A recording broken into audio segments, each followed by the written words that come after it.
And I think we as a society need to make sure that we're telling people when they are bringing us joy, because then they can feel validated in those positions, even if it's not what they planned out, because life doesn't always work as we plan.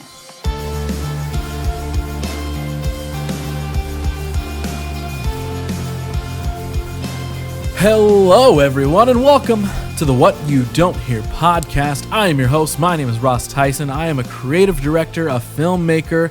I like to think I'm a bit of a brand builder, mostly a thinker and doer of many things, but of course, most importantly for this, I'm a podcaster as I bring you these open journal dives into people's lives every other Monday, where I sit down with my guests and chat with them about a little bit of everything, really, including their story and journey and chasing their goals, covering all the ups, all the downs, and all the thoughts and feelings in between.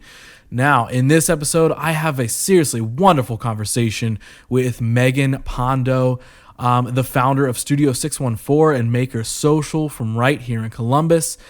This is a really fun episode as I get to know Meg, and we dig into how she created not one, but two companies, with technically a third one during the pandemic. We'll get into all of that, of course. We uncover where her interest in the arts world came from in general, how she turned that, of course, into being a business owner. Megan really shares, honestly, so much here in this conversation, from homeschooling to college struggles and being unsure if she could, chase after that like art school dream, losing her mom in the midst of all of that, the lessons she's learned from all of it, what she likes about being able to give back to those around her with her business models. And honestly, we also share a lot of thoughts on how we wish the world could be, and play some fun games of Could You Imagine? So lots of that in here as well, along with some talk about emo phases, and honestly much, much more. So this is just truly a really good episode of the show that I am so glad that I got to do. So without putting it off any longer, let's dive in. Here is episode 46 of What You Don't Hear, and my conversation with Megan. But yeah, we are up and running. So Meg, welcome to the show. Thank you. Thank you so much. Thank you so much for being down to do this. Yeah. We're meeting for the very first time, and I appreciate you being down to come on the show and just chat with me and get to know me. Yeah, of course. So we were talking a little bit before we started recording, and you were like, how did you come across me or anything I did? And I literally, I don't remember what specifically it was, to be honest with you. I feel like it might have been a 614 article or something like that, or something. Was it a while ago? Like a year ago? Or was it recent? When I found you, it was recent. Oh, but okay. But I feel like it could have been from something that happened a while. Yeah. Did they do an article or share something on you? Well, like a month before the pandemic was when I opened Makers here in Franklinton, and we got a lot of press, and it was just like a snowball effect of like everyone caring about me for suddenly. So I think it was just because I was opening a business in this brand new development here, the River and Rich development, and the development itself also would share that we were opening with all of the media outlets. So suddenly everybody was writing about Makers and me, because I was pregnant and opening a business at the same time, and it was a good story, like pregnant woman. And then pandemic. And then pandemic. And okay. then, yeah, there was one headline that was like, oh gosh, it was really sad. Oh no. Yeah, it was like a new business, a new baby, and then a pandemic. Wow. Okay, that's a catchy headline, Yeah. I will say. I would want to read. Maybe that was the one that got me. I'm like, hold on, what is this? Yeah, business, and there was a baby? picture of me like staring off into the distance, and there was like a neon sign in my face, like a closing sign. It was really dramatic. Wow. Yeah. Okay. Yeah. That is a very. Maybe I'll do the same thing for this podcast episode. Honestly, I'll just try and make it as dramatic as humanly possible. You should. Yeah. But then the story can just be it's just us chatting. But the headline is I don't know. Had a real deep conversation with Meg on the show. I don't know what exact article it was though, but I know I came across you and pretty much immediately when I did, I was like, okay, she seems like she does a lot of cool stuff and she seems like a cool person. I immediately added you to the podcast, like future guest list. So now here we are. Oh, good. And fun fact about the show, I suppose, is I don't really investigate the guests that I don't already know, really. You know what I mean? Yeah. Like, so I don't take a deep dive and find out everything about you so I can spit facts about you at you and be like, tell me about this. Is this true? I want to just kind of organically get to know the person. So literally all I know about you is anything that was shared in those articles. Yeah. With like, social and makers and all that sort of stuff. So I guess tell me like what all do you do?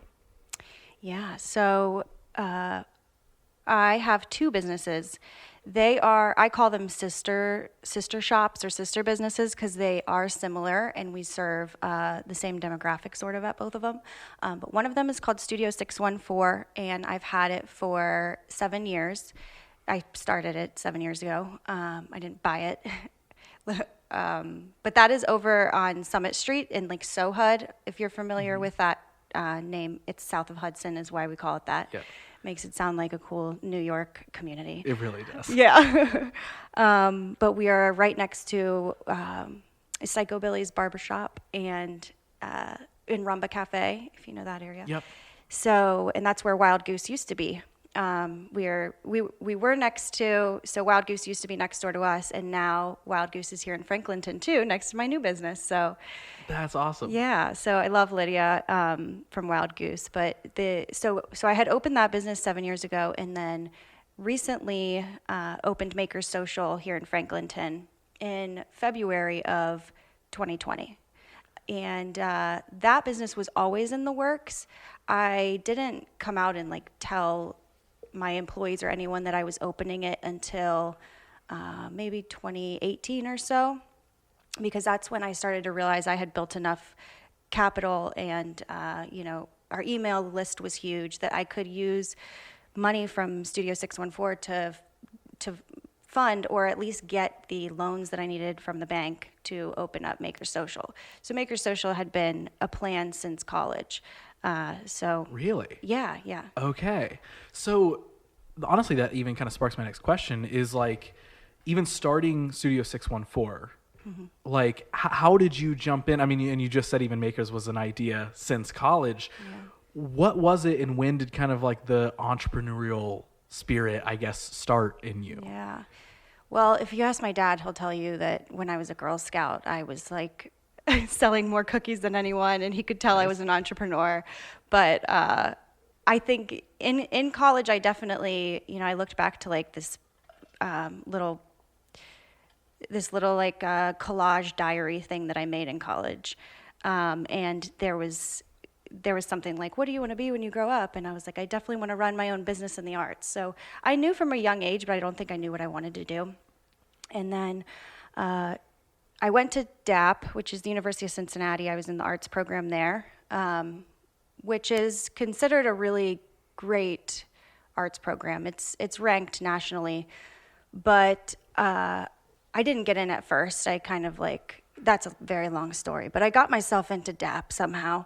And then when I was in art school there, all of my friends were in accounting or engineering or marketing or all of these other majors. And I just like fell in love with art school. It was, it was like 400 West where we are right now. You've got all of these studios where you can weld, you can make collages, you can paint, you can do photography. I loved the dark room. I did a lot of film photography there. And I was just like, why am I getting a different college experience than everyone else? Like it's amazing. I mean, I loved it so much. And in the critiques is when we learned a lot about the world and people's upbringings and politics and everything. Like I was learning a lot from other people's art in art school and vice versa. And then also during the critiques, we were learning how to handle criticism, because that's literally what it is. So, but then the social aspect of art school was what I wanted to turn into a business. I really enjoyed the fact that we would like pick up some beers and snacks and go spend the entire night there making stuff together. And we had a community. I had some of my best friends, and we were actually doing school and making art and socializing and drinking and eating. And it was just like, it was awesome. Like the building itself too. Have you ever been to UC? I haven't. Like the campus? The campus is like in Clifton, which is like not, well, it's a nice area now, but when I was there, it wasn't a super nice area. But the building itself, the DAP building, was like designed by architects from the program. There were like no right angles in the building. It did have a lot of leaks, so maybe that didn't work out so well. Interesting. Okay. But there were all of these different like walls and ceilings that were just like a little off. It was a very creative environment to be in. It was awesome. So I miss the building itself a lot, and I get really nostalgic about college because I had such a great experience in art school. So yeah, I always envisioned opening a business where there was like a menu of projects where people can go in and just make a project for 2 or 3 hours while they drink and have fun. And nothing with any dangerous tools. It was a little bit of a challenge to get insurance for Makers Social, but I got it. And the worst tool that we have is a power drill, and you have to be pretty drunk to hurt yourself with a power drill. So, okay, we do also have a drill press, but that's not allowed to be used by customers, and there's a key to it, so. Nice, okay. At least it's locked. Yeah.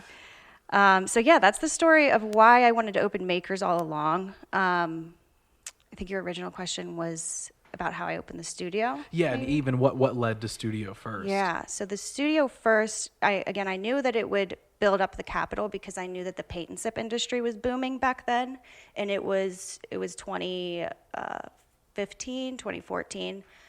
So I moved to Pittsburgh after college for 1 year, and I worked for a talent agency, helping to book models and actors for gigs and stuff like that. Hated it. It was 6 months of hell. And then I got a job at a paint and sip studio. What is a paint and sip studio? Paint and sip is like the name of the industry of like drinking and painting canvases. Oh my goodness. Like paint wine. And sip. Yeah. That went way over. I was like, paint and sip? I've never heard that word before. Wow. Paint and sip. Okay. Now I get it. Well, a lot of flyers will say like wine and painting or, those kind of phrases. Okay. So that's a whole industry in itself. And it peaked around 2016, 17, all across the nation. So there's franchises that are really big, and then there's smaller studios like mine. And I worked for one in Pittsburgh, and I loved it, and I thought to myself, I could do this on my own. So I moved here, and it was outside of my non-compete, that I had signed with them. So I knew that I had to go to a different city, and I started visiting Columbus a lot, and I fell in love with it. And I was like, this is definitely a small business city. Like, I can get the support I need. Like, I no doubt would succeed here in Columbus. So I moved here, and as soon as I opened it, I started to get voicemails from that business, threatening me. They were real pissed. Really? Yeah. Wow. Yeah. Okay. Real pissed. Were they just like, you stole our concept, or you took everything you learned here and you took it somewhere? Like, right. Yeah. Weird. And the thing was, like, I didn't learn anything. It's an industry, and it's like, it's teaching canvas painting classes. Any of my employees right now could be like, I want to do this on my own. It's teaching canvas painting. It's not there's no trade secrets. Yeah, that's what I was about to say. There's probably no deep, dark, like, trade secrets that somehow were revealed to you, and you were like, no, I can use it for my own benefit. Yeah. So it was really funny when I started to get voicemails like, you're burning bridges in Pittsburgh. And I was like, okay. I mean, I went to a different city, And so, I'm so sorry for interrupting your train of thought, but like, when you were getting those, like, were you literally just sort of like, okay, like, it's fine? Or was there a part of you that was like, what did I do? Were you kind of apprehensive almost? Were you like, oh my gosh, like, this kind of attack on me is making me feel strange? Or were you just sort of chill about it and just like, it's not that big a deal, guys. Like, I'm going to keep doing my thing. At first I definitely freaked out. I was like, I'm going to get like sued. You always, I guess I was 24 years old, I didn't really know much about law. I went to art school and I was thinking I was screwed.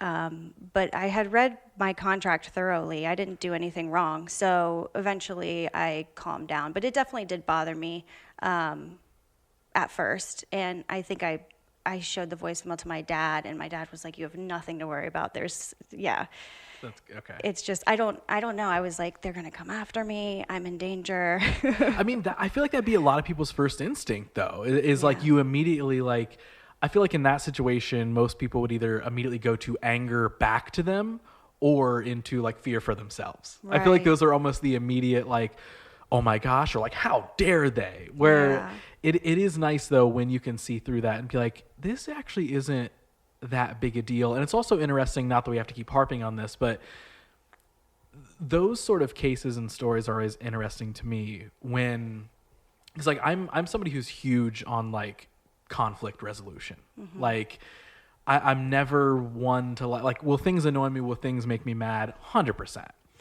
But I never outwardly want to make the situation larger by, giving my anger towards it. So I'm always about like, well, how can we just like actually talk this out? How can we find the solution? How can we not make this a bigger deal? So it's always interesting to me to hear how people respond in those situations, and always so interesting to hear like how they immediately just sort of went on the attack of you, of like, we're angry, we're pissed, rather than like, I don't know, maybe even just kind of asking what you were up to and like, hey, just so you know, we feel kind of strange about, like, I feel like there's very different ways that could have been approached. But it worked out though. So yeah, it did. Yeah. And I understand they probably felt, they were probably hurt by all of this. But in my mind, I was like, I've worked for you for like 6 months. I've known you for 6 months. This is business. I got to do what I got to do. Bye. Right. Yeah. So exactly. Yeah, I just blocked them and ignored them. I'm sure that they are doing well now. So. And that's the thing. Is like, both of you are perfectly fine. Yeah. Apart. Yeah. There doesn't have to be any sort of. I don't know. Just I guess the idea of like, no, you can never go do another thing like we do ever because we're the only ones anywhere. And it's like, really. Can't everyone just kind of do what they want to do? Yeah. It's not harming anybody. You didn't go and start or want to start that out of like, I'm gonna F them up. Yeah. Like, I'm gonna ruin their business. You know what I mean? If I did, it would have been in Pittsburgh. Exactly. Yeah. You would have been right down the street. Yeah. It would have been like, haha, now I've got these evil trade secrets that I can do whatever with. But yeah, that's interesting. But sorry, I cut you off earlier. No, one of my employees recently was like, is it okay if I, we do paint your pet portraits. So like people email in their pet pictures and then we sketch them on the canvas like in detail, and then they follow the lines and we help them out. So that one's one of our most popular classes. And one of my employees was like, could I sell my own pet paintings on Etsy? And I was like, yes, of course you can. Like, why? I would never stop you from that. So now when I hire new employees or when we have a staff meeting, I always like make sure that I'm saying, I want you to be an artist. Like, I don't own your art. Yeah. Which I feel like is super important in, I mean, both the creative and the business world, but for sure in the creative and like art world. Yeah. Is because I feel like it's very easy to fall into maybe traps where you're creating, but you're creating under someone's umbrella, and then do they have any of those kind of secret terms of like, whatever you do when you're here, that's all ours. Right. Like, you can't go, and we don't want you to go be an artist or build your own foundation. That's super awesome to hear, because I think there should be more of that. In the creative and art world. Yeah, absolutely. And I would love if my platform and my email list and my social media, I tried to do like an artist spotlight where I'm showing, my employees' works, especially the ones who were in art school. Because learning like arts management and which is what Lydia I think studied, because I was just listening to her episode. But arts management and how to market yourself as an artist, a lot of art students aren't able to take classes that help them with that. I mean, I remember taking one really small course that was like marketing yourself as an artist and building your own website, and that was back when it was like code. Right. It was like just a MySpace artist page. Yeah, of course. And then it was like, you have to go take this coding class to learn about that. Then we'll tell you how to market it. Yeah. So yeah, I hope that my employees can see me as someone who could help them with that, just because I have been there with building social media and our email list and our website and all of that. So Yeah, and I think those things are so important. And it's awesome to hear you explain that, because I do think when you start to blend the art and business world together, I think people honestly make it way more of a gray area than what it actually might be. And I think they either mesh them together so much that they don't know what to do with it, or they keep them so separate that then when the time comes to try and bridge that gap, they're like, oh my, I have to build this gigantic bridge for this now, and I don't know what to do. Because I feel like so many conversations I've had over the years with either 100% creative people or 100% business people is like, that's what I come across a lot. Is they're one or the other. And it's almost like the heart or passion or understanding of the other thing, they almost just completely cast aside. And I'm sure that can work for some people. I'm not saying everybody has to be like, I want to take my art and make it a business, or be artsy with my business. But I think that general understanding is an awesome thing that I would love to see way more people learn, is like, how do you even lay a solid foundation to make a business out of your artistic endeavor? yeah, Whether it's physically making art or digitally, or whatever your art or your craft is, how can you turn that into, if you want to, take it from a hobby into a business? And I do think that there's such a large gap there that, I mean, it took me years to really understand the do's and the don'ts, and it took tons of failures of like, oh, I was way too this way, or I was way too that way, or I didn't know how to blend those things together very well. But to me, and I'm rambling and I'm sorry, but I think a lot of it, something I always say is like, I think a lot of it comes down to the person knowing who they are and what they want at their core. yeah, And then figuring out how you disperse those wants and needs into the things you're doing. right, You know what I mean? Like an example would be, for a couple of years, once I officially kind of became freelance and I was doing freelance photography and videography, graphic design, all these random things. I think it's easy when you're doing creative work to just say yes to everything, because you're like, oh my gosh, hold on, I'm making some money yeah, from my creative endeavor. I have to, oh my gosh, yes, please, more. and giving everyone discounts. Yes, and you're just saying yes to whatever they can pay and whatever the job is, even if you can't do it. You're like, oh, no, I'll just yes. But then what that eventually does is that can very easily drain you of your passion for what you're doing, because it kind of instantly only became just about the work. Yeah, And I feel like that was a lesson I kind of learned like the hard way, in a way, because I was totally drained of creativity because I was using 90% of my creative energy just for other people, because I was saying yes so much, and I was taking on jobs that I didn't really want to do. yeah, But I thought I had to say yes because, I mean, freelancing is difficult. Being an entrepreneur is difficult. You don't know when that chance is going to come again. So you're like, well, if I don't say yes right now, what's going to happen? This could be the opportunity that I pass up. right, And so for me, I found out, I was like, oh, I'm sometimes saying yes to the wrong things because I'm not taking a step back and figuring out, like, outside of the money, what does this do for me? yeah, Or what do I really do for this person or this entity with whatever I'm making them? yeah, Right? Like, when does it kind of, like, I've broken it down into like these like different pillars of how I will take on a job now, where it's like, is it about the money? Is it about the creativity? Or is it about the time and energy?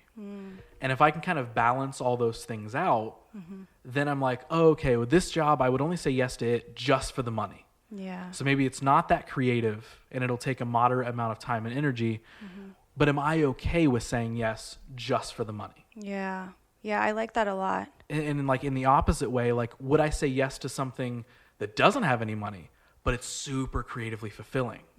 And then so stripping it back to before I started talking in circles at the beginning of this is, I said understanding who you are at the core. And that to me is like the huge, benefactor to meshing the art world and the business world, is understanding maybe what those quote unquote pillars are for you. So then you're not just saying yes to whatever random job that pops up and then ended up disliking it, or it takes so much energy and time from you, or you just end up drained in the end. Yeah. And then you're like, wow, do I even like doing this at all? And it's like, well, before you're saying yes or before you're jumping into something, figure out what it does for you. Does this fulfill me in some way, or does it just fill my pocket? Or, and then determining, are you okay with that in that moment? Right. Does any of that make sense? Or am I just like rambling? No, absolutely. We just talked the other day because we used to have an option on our website that was like build your own Pinterest party. And basically all that the customer would have to do, and this is at the studio, not makers, all that the customer would have to do is send in a couple things on Pinterest that they would want to make, and we make it happen. And so I would find all the supplies like at Michael's and Hobby Lobby and the Dollar Tree or whatever. I would make a prototype of what the project's going to look like. So it's maybe this like giant block O wreath with like buckeyes and leaves and flowers or whatever. And then I would make sure that all 15 people, when they come in for their private event, have, direction on how to make it. They each have enough supplies. We're not going to run out of hot glue. And the amount of energy that it required, I was just like, we're done. I'm not doing this anymore. Yeah. And so someone recently requested something, and Emma, our event coordinator at the studio, was like, this is really cool. Could we make it happen? And I was like, no. We can't be everything to everyone. And then she was like, I totally agree. And I was like, trust me, I just made your life easier, Yeah. because I don't want to put her through that now that she's planning all the events at the studio. And like you mentioned, getting drained or burnt out or whatever. I'm like trying to be very cautious to make sure that my employees don't get burnt out, because now that I'm at home a lot of the time, my kid's in daycare, so I do work every day, but I am also, being a mom is another job for me. So I have, now I have 3 jobs. Anyways, so now that I'm trying to kind of curate my employees' day-to-day lives, I'm trying to make sure that doesn't happen to them, because I did get super burnt out over and over again. So I like those pillars that you mentioned, and the creative one that you mentioned, like, doing something creative that's not beneficial financially.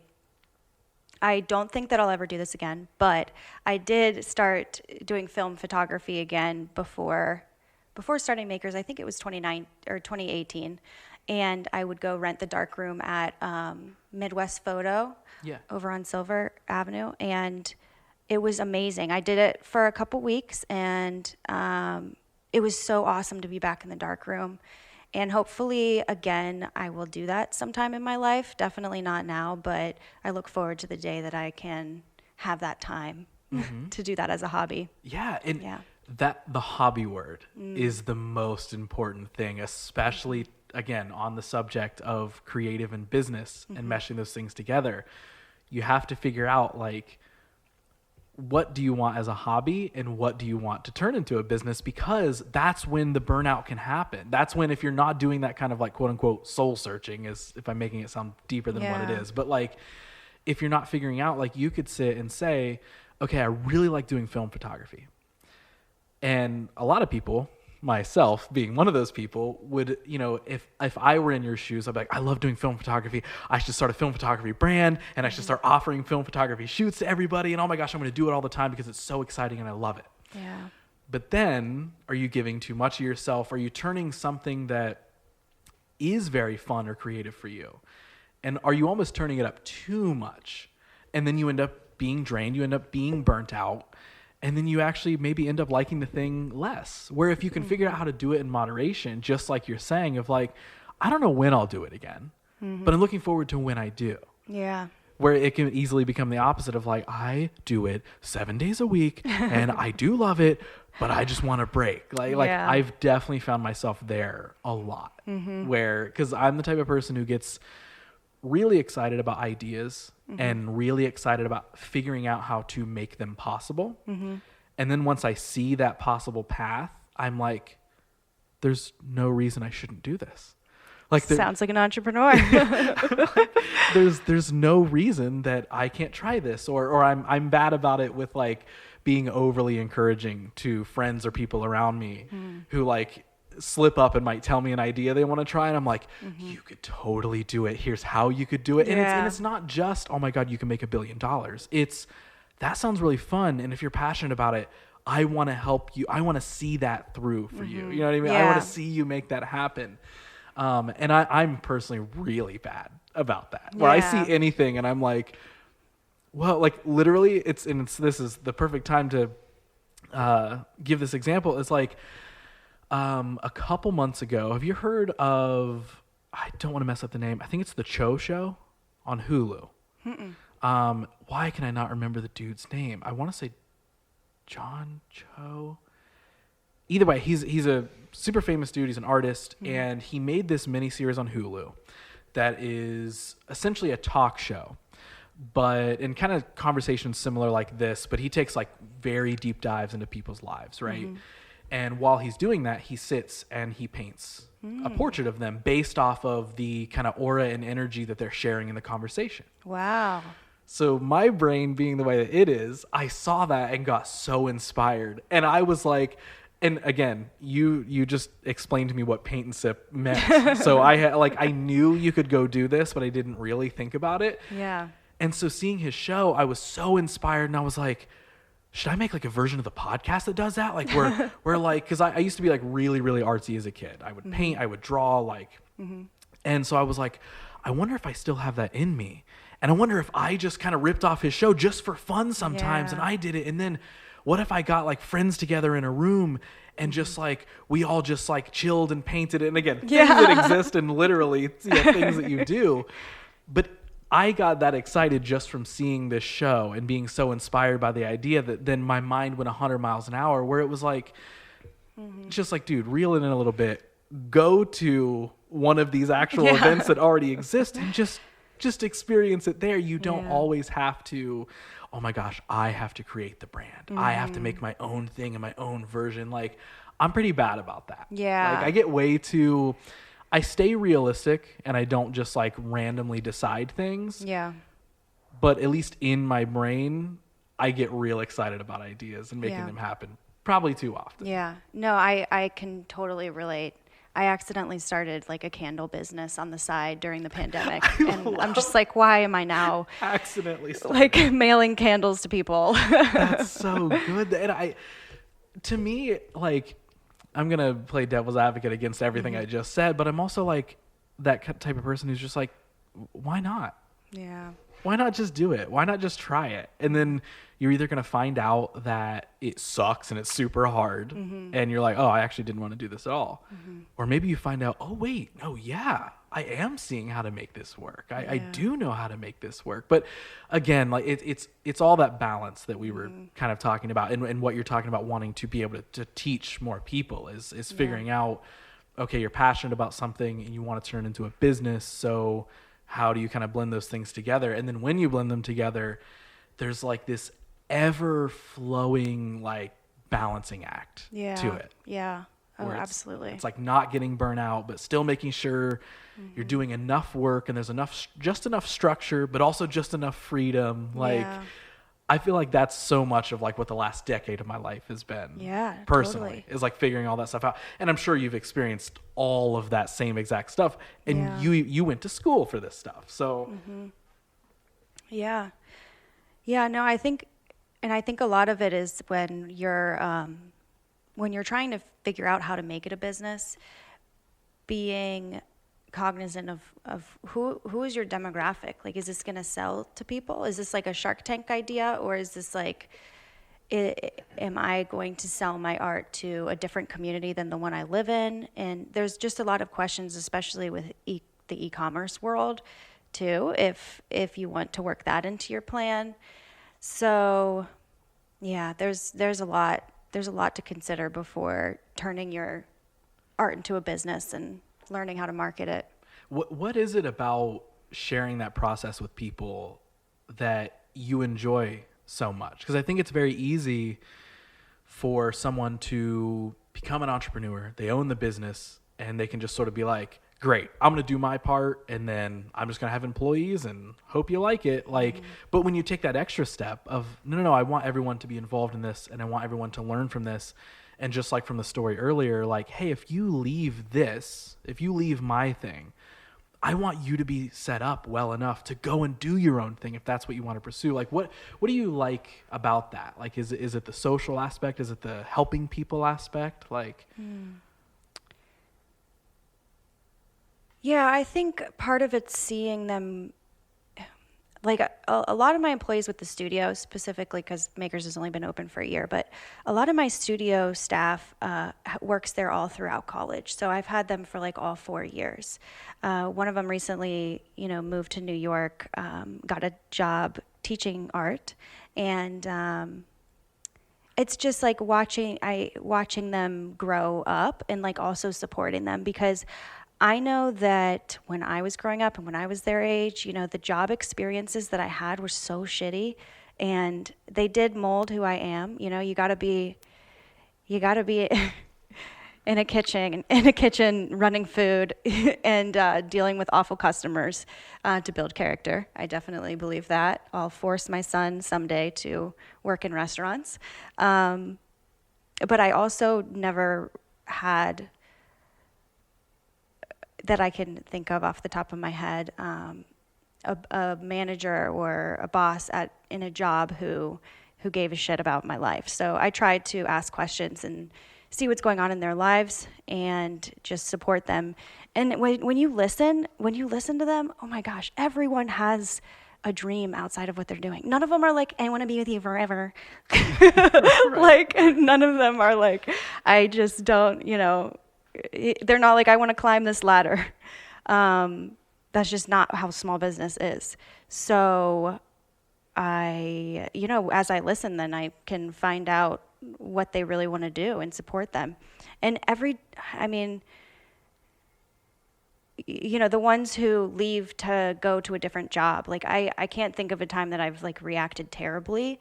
And it's probably because I have that open mind towards them. And I also am just like I'm also just naturally a very empathetic person, which sucks all the time. I can't even drive past a freaking car accident without crying. Yeah, so I naturally am thinking of the other people. And I don't mean that in a boastful way. It sucks. I hate that I have that mindset because it's not good for business. So anyways, yeah, I think forming those bonds with them, and I think that maybe most of them can kind of pick up on that, and they don't feel like intimidated by me in a way that they can't approach me or can't talk about their dreams. Like I feel like they feel comfortable talking about where they want to go in life, and even moving away. A lot of them will be like, oh, I want to move to Arizona, in the next 6 months. And I'm just like happy that they can say that in front of me. Yeah. Well, I think it's the excitement to see people chasing their goals or their dreams. Yeah. Like I was saying, like I think I get too excited when someone says anything about wanting to do something, and I'm like, oh my gosh, like, yes, I want to see you do that. And then, I want to check in with them in a couple months and be like, hey, have you started working on that idea? Or have you tried this yet? And if you haven't, is there anything I can do to maybe help? Like, I don't have all the answers, but I have this weird amount of energy that likes to be put into this stuff. So like, can I help in some way? I don't know. It's awesome to see people who just communicate and support other people. And it's not just that, like, what can I get out of this, or what can, especially in the art world, like, especially in that realm where you are, for sure, I would say more, maybe a little bit more, I don't know, but like, you're dealing with a lot of people who are actively probably in pursuit of something greater than what they're doing at that moment. They want to create more. They want to do so. To be able to give them that platform, to give them that foundation of like, yes, anything you learn here, take it and do whatever you want with it. I'm going to be very excited. Like, I think that's a very important thing that I'm hoping will kind of just trickle into like every facet of life. And maybe from like what the chaos of the past year has been, like maybe like non-creative industries and stuff are maybe going to pick up on that and be like, hey, human beings are human beings who like to do other things. But I don't know, I might be wishing way too highly for that. I have no No, idea. I think that they are becoming more understanding of each other. And I read something about how work from home moms are getting a lot more grace when it comes to like being, when their kid is sick and they have to stay home from work, or, the kids coming onto the Zoom calls in the middle of like a work meeting. And I thought that that was like a really good takeaway from the pandemic, is just giving people more grace. And I think companies are forced to now, especially because they have competitors who are. So it's like, if you're not going to treat your employees great, there's other companies who are right now. Mm-hmm. So there's competition out there. It's hard to find staff. So yeah, I definitely think that everyone's chi is changing. Yeah, well, and I think everybody's kind of like, this is a overused term, and I don't mean it maybe in the way that it's usually used, but I think everybody's kind of waking up to those points, to like, oh wait, I don't have to go do this job that maybe I dislike every day, and maybe I do have it somewhere in me to pursue something that I want to pursue. Yeah. And, do I think every person in the world is going to start doing that? No. There's people who want to do these different certain things, like whatever. Like, I'm not saying everybody has to go and live in some creative world all the time. Like, not that at all. But I do think a lot of people are realizing, like, oh, maybe I don't have to stay at this job. Yeah. Maybe I can find what I need elsewhere, or maybe that thing I need is in me. Mm-hmm. And how do I then build on that? How do I change that? How do I start a candle business during a pandemic? Yeah. Because, you know what I mean? Because I can't do this, and I kind of want to do this, so why don't I give it a shot? Right. Yeah, totally.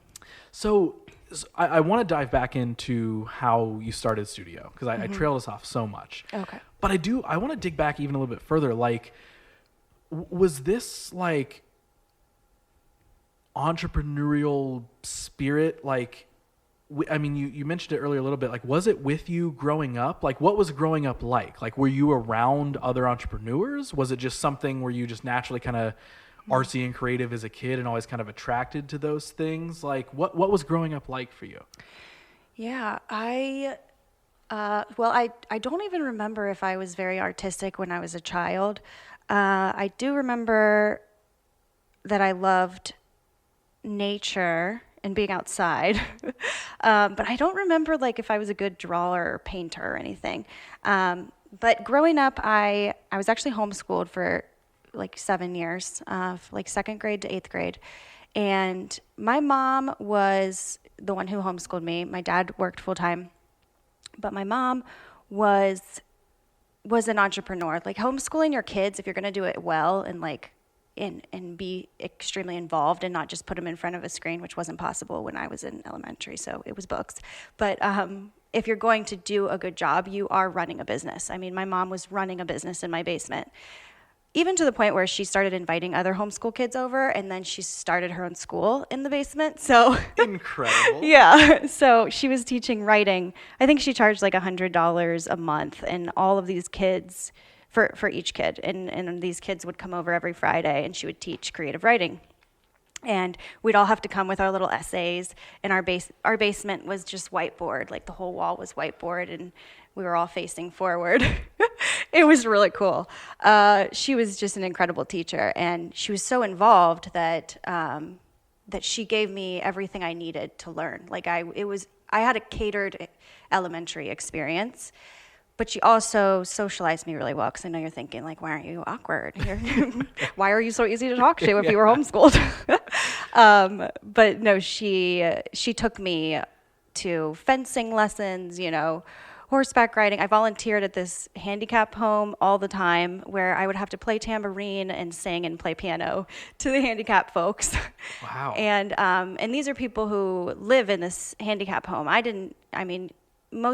A lot of people probably wouldn't even know that exists, like a home where they all stay. I don't know if their families pay for them to stay there, but they were severely handicapped, and we would play music for them, and they would dance and have a good time and sing. And my mom forced me into those uncomfortable situations that like really helped mold me, So I'm going to use that with my son for sure. But yeah, homeschooling was more than just school. She she took me on a lot of different experiences. So I was really grateful for that. And then I started to become artistic, I think, in high school when I became like emo and rebelled mildly. I love it. I love that you had an emo phase. Yeah. That is great. Don't we all? I straightened my hair for a long time. Really? So I was there too. Did you dye it black? I didn't dye it. So that's weird. My emo phase was like not as deep as a lot of people's maybe. Like I had like the emo like mullet cut. Oh, your that hair was is pretty like, curly. Yeah, so I would straighten it, got the like swoop, wore like girl pants all the time, like all the, but I never dyed it. I never got like piercings. I don't know. I was somewhere in the middle, or like Yeah. middle emo. I don't know. Yeah. Yeah, I mean, I was mildly emo too. It wasn't too extreme. But yeah, we just went to the Taking Back Sunday concert the other day, and we ran into another emo kid from my high school. Amazing. Yeah. Like look it up. Who would Yeah. have thought? Huh? Yeah, it was funny. But yeah, so I think what this is going to be a really long story. Hey, honestly, listen. I tell people this all the time. If you have long stories, this is the place for long stories. Okay, it great. truly is. Don't feel like you have to like cut things out. Like, oh, I don't want to talk about me that much. Like, this is Yeah. the place.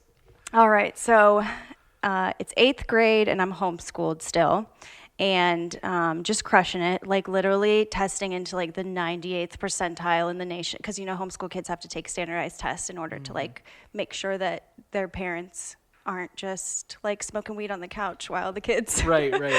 play Mario Kart or whatever. Or RuneScape. Do you remember RuneScape? I never got into RuneScape. Oh, I remember it, but I nice. never got into it. That and Neopets. I did Neopets a lot. But yeah, so I was still homeschooled and it just super book smart and also great at gymnastics and playing the piano. Like I just, my mother just molded me into this perfect human being. And then she was diagnosed with cancer, and it was it's a cancer called peritoneal, and it is basically it starts as usually like ovarian or cervical, and then it spreads to the intestines. So her intestines were like overtaken with this cancer, and then there was a very ugly battle for a year, all the way through the summer after my freshman year. So freshman year, the plan was for me to go to high school all along. So I went to high school, and she became a teacher at the high school because she just maybe couldn't let us go. But my sister was a senior at that high school, and I was a freshman. It's called Cincinnati Christian. It's a very, very small school. And she had cancer like while teaching there. She would wear a wig, and nobody knew that she was battling this cancer. And then it got to be so bad that I can't remember if it got bad the spring going into summer maybe. But there were, like that type of cancer is very ugly, kind of like pancreatic cancer I know is very ugly. And when I say ugly, I mean like there's just really bad times. Like there was emergency room visits that were really traumatizing for me to see as a 14-year-old. And she had a ileostomy bag. So her small intestine would drain into it, and we would empty it. And I remember there was this one time when it got caught on the railing going down the stairwell, and it just like ripped out of her stomach. And so it was like an open wound, like probably an inch or an inch and a half in diameter. Like I could see her insides. And we put her in the van, and we were driving to the hospital. And I'm literally like 14 years old holding paper towels up to my mom's stomach, like an open wound. And those moments were like something that, I wouldn't wish upon any 14-year-old, but, it happened, and it was life. So that summer after freshman year, we had put her in hospice after she had so many surgeries. Like, I don't even know what they were doing. My dad told me a few years ago that, or maybe recently, I can't remember, but he told me that basically they were at a point where they were just doing like experimental things. And remember, this is 15 years ago, so I don't know what they do to fight that kind of cancer nowadays, but yeah, they were just doing like experimental things to try and fight it. And so we put her in hospice, and then we were, it was June of 2005 that she passed away in hospice. And then I had to go to the public school after that. And going from home, I mean, freshman year was kind of a blur because she was sick. I know that I almost failed, but that's all I know. And on top of her being sick, I think that adjusting from homeschool and having like a mom cater to my like ADHD and all of my needs that I didn't even know I had, because she was there teaching me the way that I needed to learn. There was no way I could focus in a classroom and much less like actually keep track of homework and do homework at home. So the only classes that I was doing well in was art. And the same thing with transitioning into the public school. Sophomore year, I went to King's all the way through senior year, which is a school by Kings Island. A lot of people know it as like next to Mason, because Mason's huge. They have like a McDonald's or something. But yeah, so transitioning to public school was just so hard, and I just, Miss Cook, my art teacher, was like the only one that I could like connect with, and she would accept my art. I made this weird collage based on like I don't know if you know this Lil Wayne song from back then, but it was called I Feel Like Dying. I think it was about acid. I don't know. I really don't know. But I was like 15 and I was like making this I Feel Like Dying collage. And Miss Cook was like, I think you have a lot of feelings.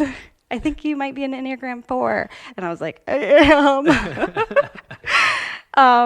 But yeah, I really like only did good at art, and I graduated with the worst. I don't even want to know what my GPA is. I'm still glad I forget it. Didn't get into college at first, and then yeah, so that was my whole like high school experience. And I think why I excelled in art, like this is, I mean, what if I was focused on geometry? Like I wouldn't be where I am today, and I would be doing like, I don't know, isn't geometry shapes or something? I'm pretty sure. Like, I mean, I'm glad I wasn't good at anything else because I don't really care about all the other stuff. Yeah, I feel very similar to exactly what you just said. Really? Because like, for me going through high school, so one, oddly enough, like not the exact same thing, but cancer and hospital trips and family members and all that sort of stuff. Very similar high school phases. Really? I feel like we had. Yeah. So I totally feel you on a lot of those parts of the story. Yeah. And for me, like through high school, the schooling part of everything, I just didn't care about. Mm-hmm. It was like, it wasn't like I wasn't failing everything, but I was just the most average student. I figured out what I needed to do to get by. Yeah. And it's kind of like you just said, like, I don't know what I'd be doing if I was interested in any of those other things, because none of it, it's almost like you can't even imagine that scenario. Yeah. And that's what it was for me, is like, I didn't know exactly what I wanted to do. Like, I wasn't like, as soon as I get out of high school, I'm going to start doing this. Mm-hmm. I was just like, as soon as I get out of high school, I'm going to be so stoked because I don't want to be in school anymore.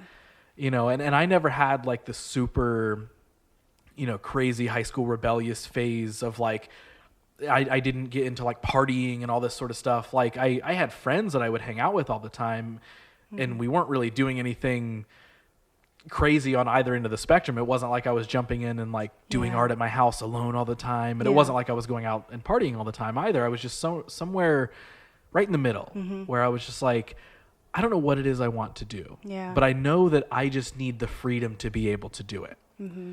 And so that's even when it comes to like the college part of things. Like once you get out of high school, I was like, again, I don't know what exactly I want to do. I know it involves like being creative and pursuing my actual goals. Mm-hmm. But the only thing I do know is that I don't want to go to college to do it.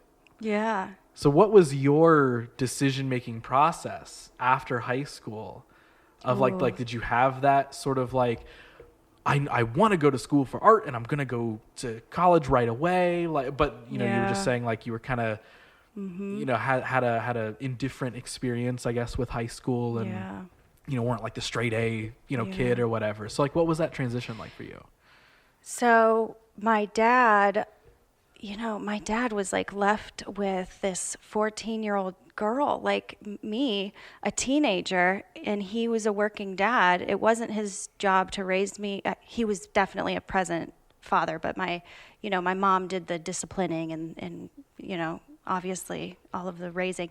And so my dad was in a hard place, I'm sure.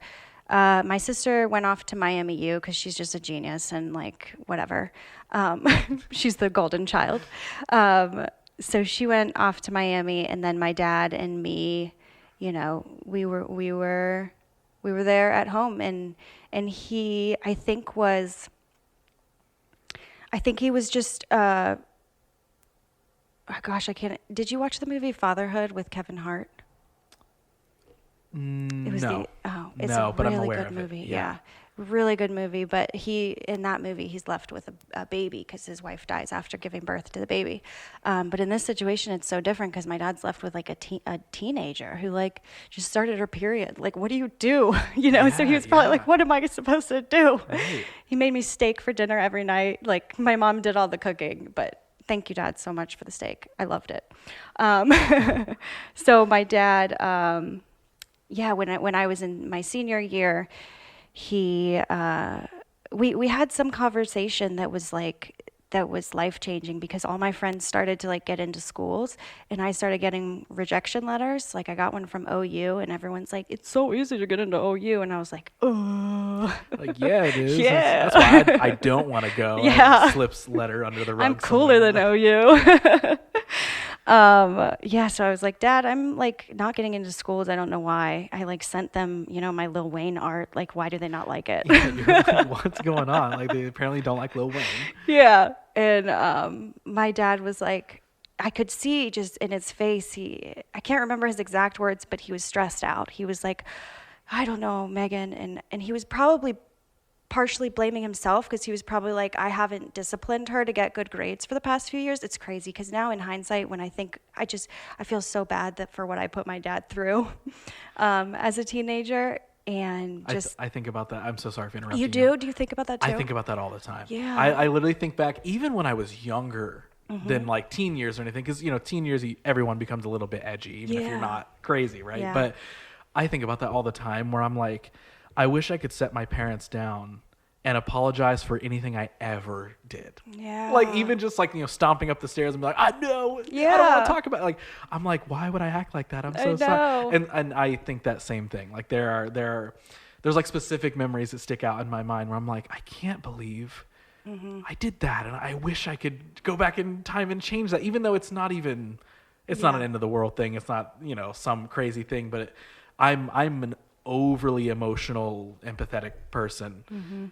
And so I immediately am like, I can't believe that one time he asked me what I wanted for dinner and I told him I didn't care. Yeah. And he wanted to cook me this amazing dinner. I should have cared. Like, yeah. So I feel you there. Yeah, absolutely. And are you one to bring that up to your parents or your family? Like, would you? Sometimes when I see the moment is right, I'm very, very, or I've become very, very different from like my family. And I know that might sound strange, but like, I feel like I have to find the right moments where I'm like, do they want to have a weird conversation right now? You know, because otherwise it's like I go home to visit and they're like, hey, what's up? And I'm like, yeah, this. And they're like, you know, the local sports team did this. And I'm like, all right. That's awesome. Where I'm like, can we talk about that time when I was 16 and you gave me, you know, money to go record a song for a band that I never pursued? Like, I feel really bad about you giving me that money. Yeah. I'm sorry. You know, it's like that. And they're probably like, I don't even really remember that. Yeah. But sure, you know. So there's been times here and there where I've gotten to kind of bring those things up. Those are the type of conversations I would like to have all the time. Just so like every time I see any of my family members, I just want to be like, okay, this time I would like to say sorry for this thing. It might not have came off that way, you know, now, but I feel like it felt this way then. So I don't know if I ever get the opportunity. Do you? Like, have you gotten to? No, that's one thing that the reason I ask is because yeah, you're right. They don't always want to have that conversation. And, my dad, it's really special when my dad cries. Like when I gave birth to Nico, my dad cried and I was like, yay, dad's crying. Like if for some reason it makes me happy, but it's not because my dad's sad. It's just extra special, You like to see them show emotion. Yeah. For not directly sad things. Yeah.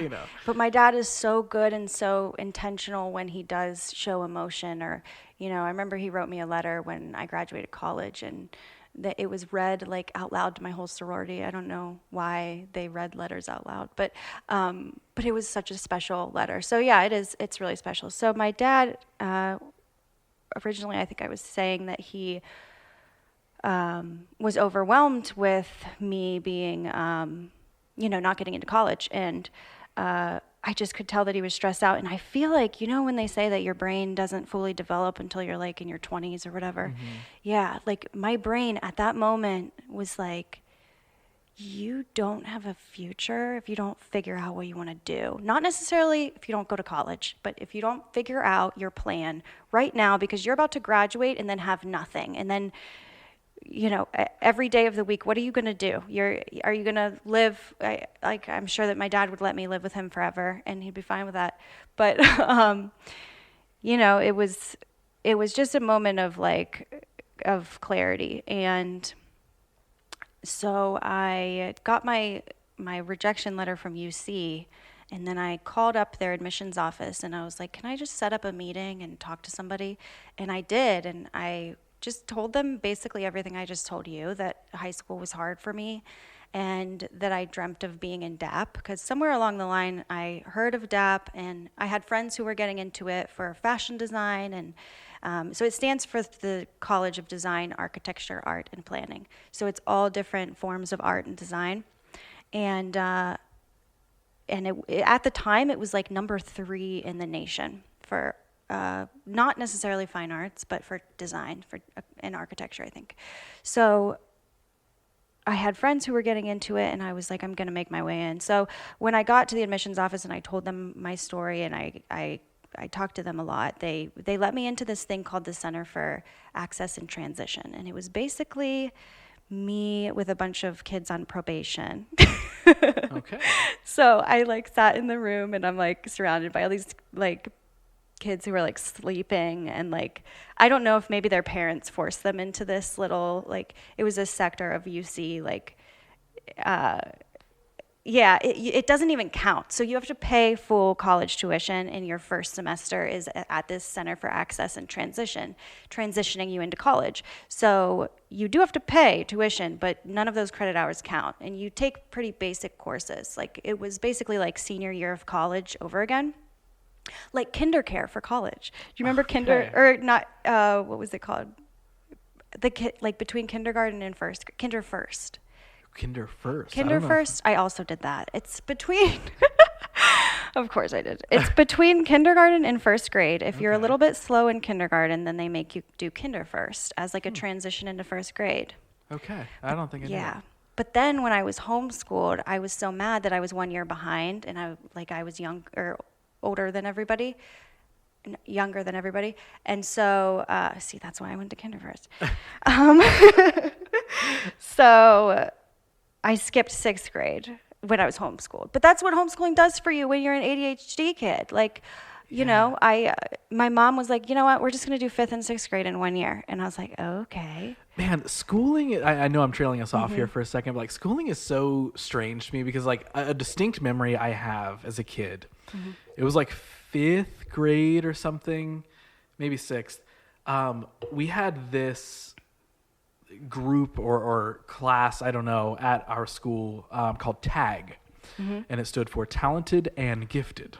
So you're really putting these kids on a pedestal, saying that, right? Yeah. But it was basically the really smart kids. So they would get to go on extra trips, and they would in a way get cooler treatment sometimes. They get pulled out of class, and they would go take special tests because they were going to be special. I remember this weird, and I'm sure I'm going to get some of the details incorrect, but it stuck with me, and I feel like maybe, I don't know, was trapped in the back of my brain that helped me make some certain decisions at some point, because I remember they tested me one year to join Talented and Gifted. So they were like, we know you're smart. You've got it. You can join this group. But I so didn't care about school that even though it was like I had the skills to pass the math test, but like I didn't like study leading up to it or whatever. Yeah. And I just did it, and I got a very average grade. So they were like, oh, maybe you're not supposed to be, in this group. And I distinctly remember one of my friends who's in the group, I found out, and I was like, oh, I can't be in the group. I'm not good enough. And I remember this friend sat me down, and this is like 5th or 6th grade, and he was like, listen. He's like, it's just the name of the group. You are talented and you are gifted, and you've still got it. And so like the point I'm making though is I remember that being this weird, like, what was it that actually would have gotten me into that group? Like, was it just acing the test, or was it like what did I really have to do? Because I'm doing fine in these normal classes, but then I had to do this like extra stuff to get into like the talented group. But at the same time, all in the same time frame, they were debating on bumping me up a grade. Like I was going to also skip a grade. Yeah. And they were like, yeah, because and again, it's so blurry, but it's just these random pieces of memory that I have that it was like, hey, you're smart enough and we can tell you're smart enough, but this piece of paper doesn't say you're smart enough. So we're not actually going to put you ahead in a grade. We're not going to. And like literally what they determined, they were like, oh, he's just bored with school. Yeah. Like I remember having that conversation with like a parent. They were and like a teacher or whatever, a conference thing. And yeah, they were like, you just need to try harder in school. And I remember overhearing them being like, yeah, we can tell that he knows all of this stuff. He's just not trying. Like so it was like this weird balance of somebody being like, hey, you're smart, but not smart enough according to this. Yeah. And so it was like this weird, like you're going to jump classes, but you're not, but then you're going to get put in the talented and gifted thing, but then you're not. And I can't remember what you said that so spawned weird. That for me, but it's strange. Yeah, we did two years of schooling in like 1 year. It's like, that's what's nice about homeschooling is that you can just move at your own pace. And even that pace was quicker than normal. And so we would finish school at like noon or 1 most days. And then my mom was a big runner. She loved jogging, and I loved my Razor scooter. So she would jog and I would ride my Razor scooter, and we would go miles and miles. That's so sick. Yeah. And like talk about life. And those are some of my favorite memories with her. So, I'm so lucky that I had all of that time with her, especially knowing that her life was going to be cut short.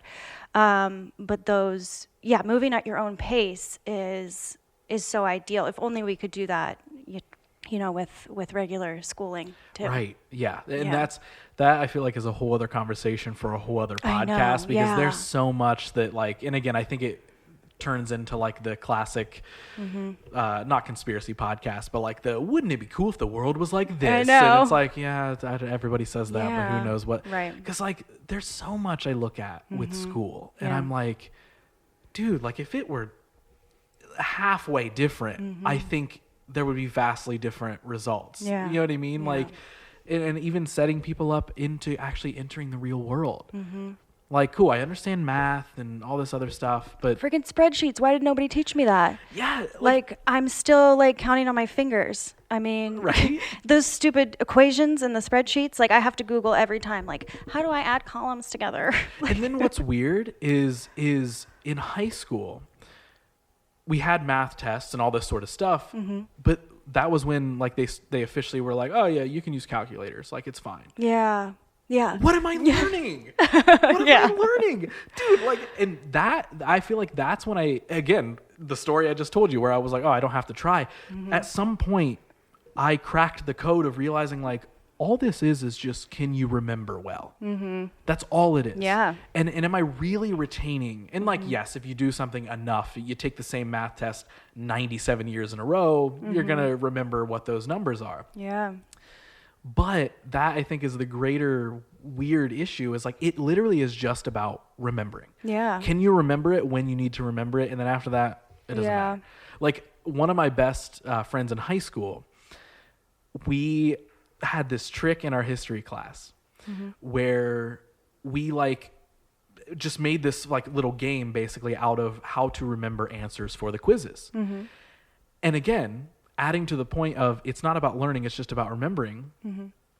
My like the social studies teacher, so history teacher, she would give us like 5 or 10 minutes to study the study guide before we took the quiz. Oh yeah, I remember that. Yeah. We had that too. Yeah. And I'm like, well, thanks, because otherwise I wouldn't do well on this quiz if we didn't do this. But I'm like, okay, this is literally just how quickly can you remember. And me and my friend, we would come up with stupid or vulgar jokes about the answers and how they related to the questions.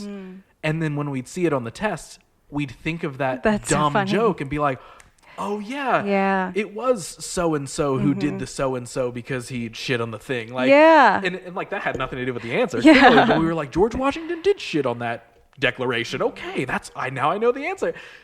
And like, I realized I was like, oh my God, like this is just about, and like, I feel like unknowingly, I realized that early on, and I'm not trying to make myself sound like some kid genius. I wasn't, but I think I just learned. I was like, oh, this doesn't feel special. Yeah. I just feel like we're just going through the motions, and I feel like that's so much of what school is. Yeah. And I understand when your kids, and especially when you're teenagers, you're not totally thinking about like, what's life like and what's the world like? You're just like, I'm going to school and I want to go home and I want to play video games or whatever. Like you're not thinking about the world at large.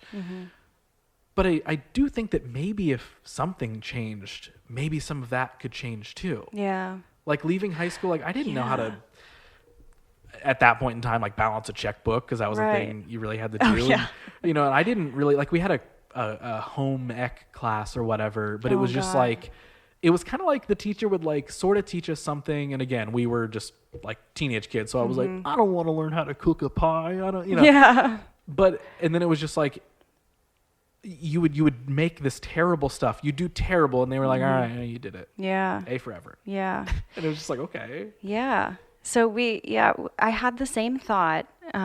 What I just remembered was that my sister and I went to Greece a few years ago. And I wanted to learn the Greek language, which is like really hard to learn. So I don't know why, but I made all these flashcards to like look at beforehand and on the plane, and I listened to like a Learn Greek podcast, and I was remembering things the same way that you just explained. Like I was remembering them in weird ways, and it's just awkward. Like how am I learning a language by remembering them, like relating them to strange words or like, yeah. And then when we got to Greece and I started trying to like order at a restaurant, it's just, you learn so much better by actually talking to the human beings in that language and hearing them mostly, because I wasn't good at talking the Greek language, but listening to them. And, you know, what if instead of kids like learning Spanish in Spanish class, we just all went to Mexico on a trip? Right. Yeah. And again, that sounds like one of those magical ideas, but I'm like, what would happen if, because that's one, like, maybe regret is a big word because I could start learning it anytime now, but like I wish I would have paid attention in like Spanish class. Yeah. Because I'm like, oh, I would love to know that now. And now there's like apps. Can I have another cider? Is that okay? Totally. Do your thing. Today's episode brought to you by Ryan Guys. Yeah, I'll shout them out and be like, hey, sponsor this podcast. But yeah, you know, there's things like that where I'm like, I do wish I paid more attention, but I wish there was.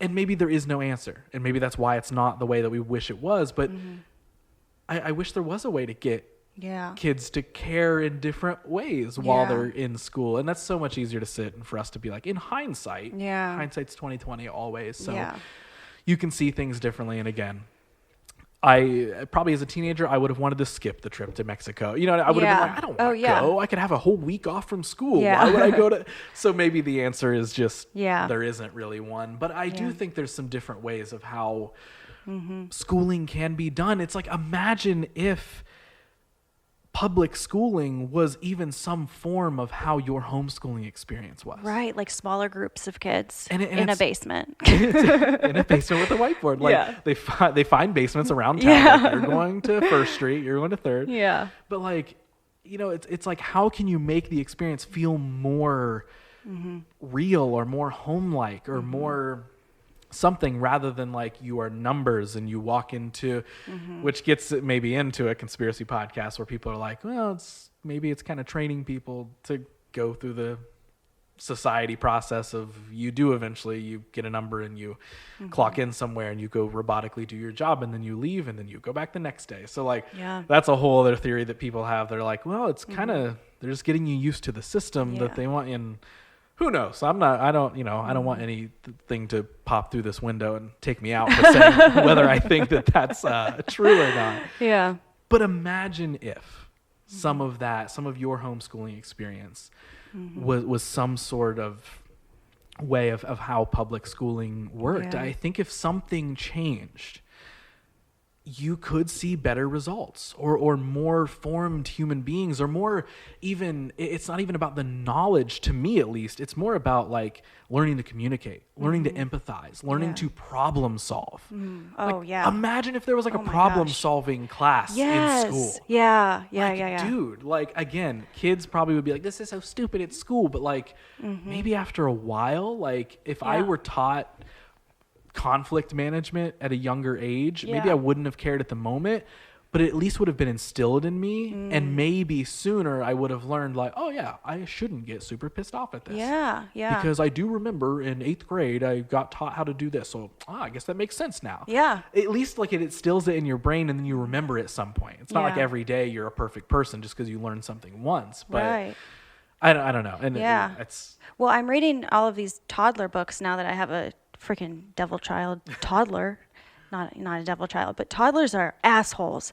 And Nico is 1.5 now, and so I'm reading all these books, and I not all these books, not like I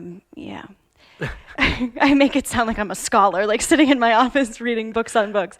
But I'll read these toddler books, and I recently found out that like empathy is not something, toddlers have a lot of emotions. Like you take away their snack and they're like, like they obviously know how to feel sad, how to feel mad, how to feel confused, but they don't know empathy, and they don't know it because it's like a taught thing. It's like it's acquired through us. Like we have to teach them empathy. And that was like mind blowing to me, because what the book said is, with your toddler, once they start to talk a lot, you have to say, that's why, do you remember grown up saying to you, how would you feel if I did that to you? It's because you have to show them, like, this is how I feel right now, because they're not able to process how you feel. So you have to say, how would you feel if I hit you with the wooden sword that I bought you at the Renaissance Festival? So yeah, you have to teach empathy. So maybe empathy should be something that's taught through, I'm so smart, I know what we should do in public schools. But no, but along the lines of what you're saying with these different courses, teaching kids other things, like empathy could be a course in itself. Like, and again, I know we're, at the part of the conversation basically where somebody's listening, they're like, yeah, you guys wish. Like, we've delved into that part of the conversation where it's like, I wish the world was different.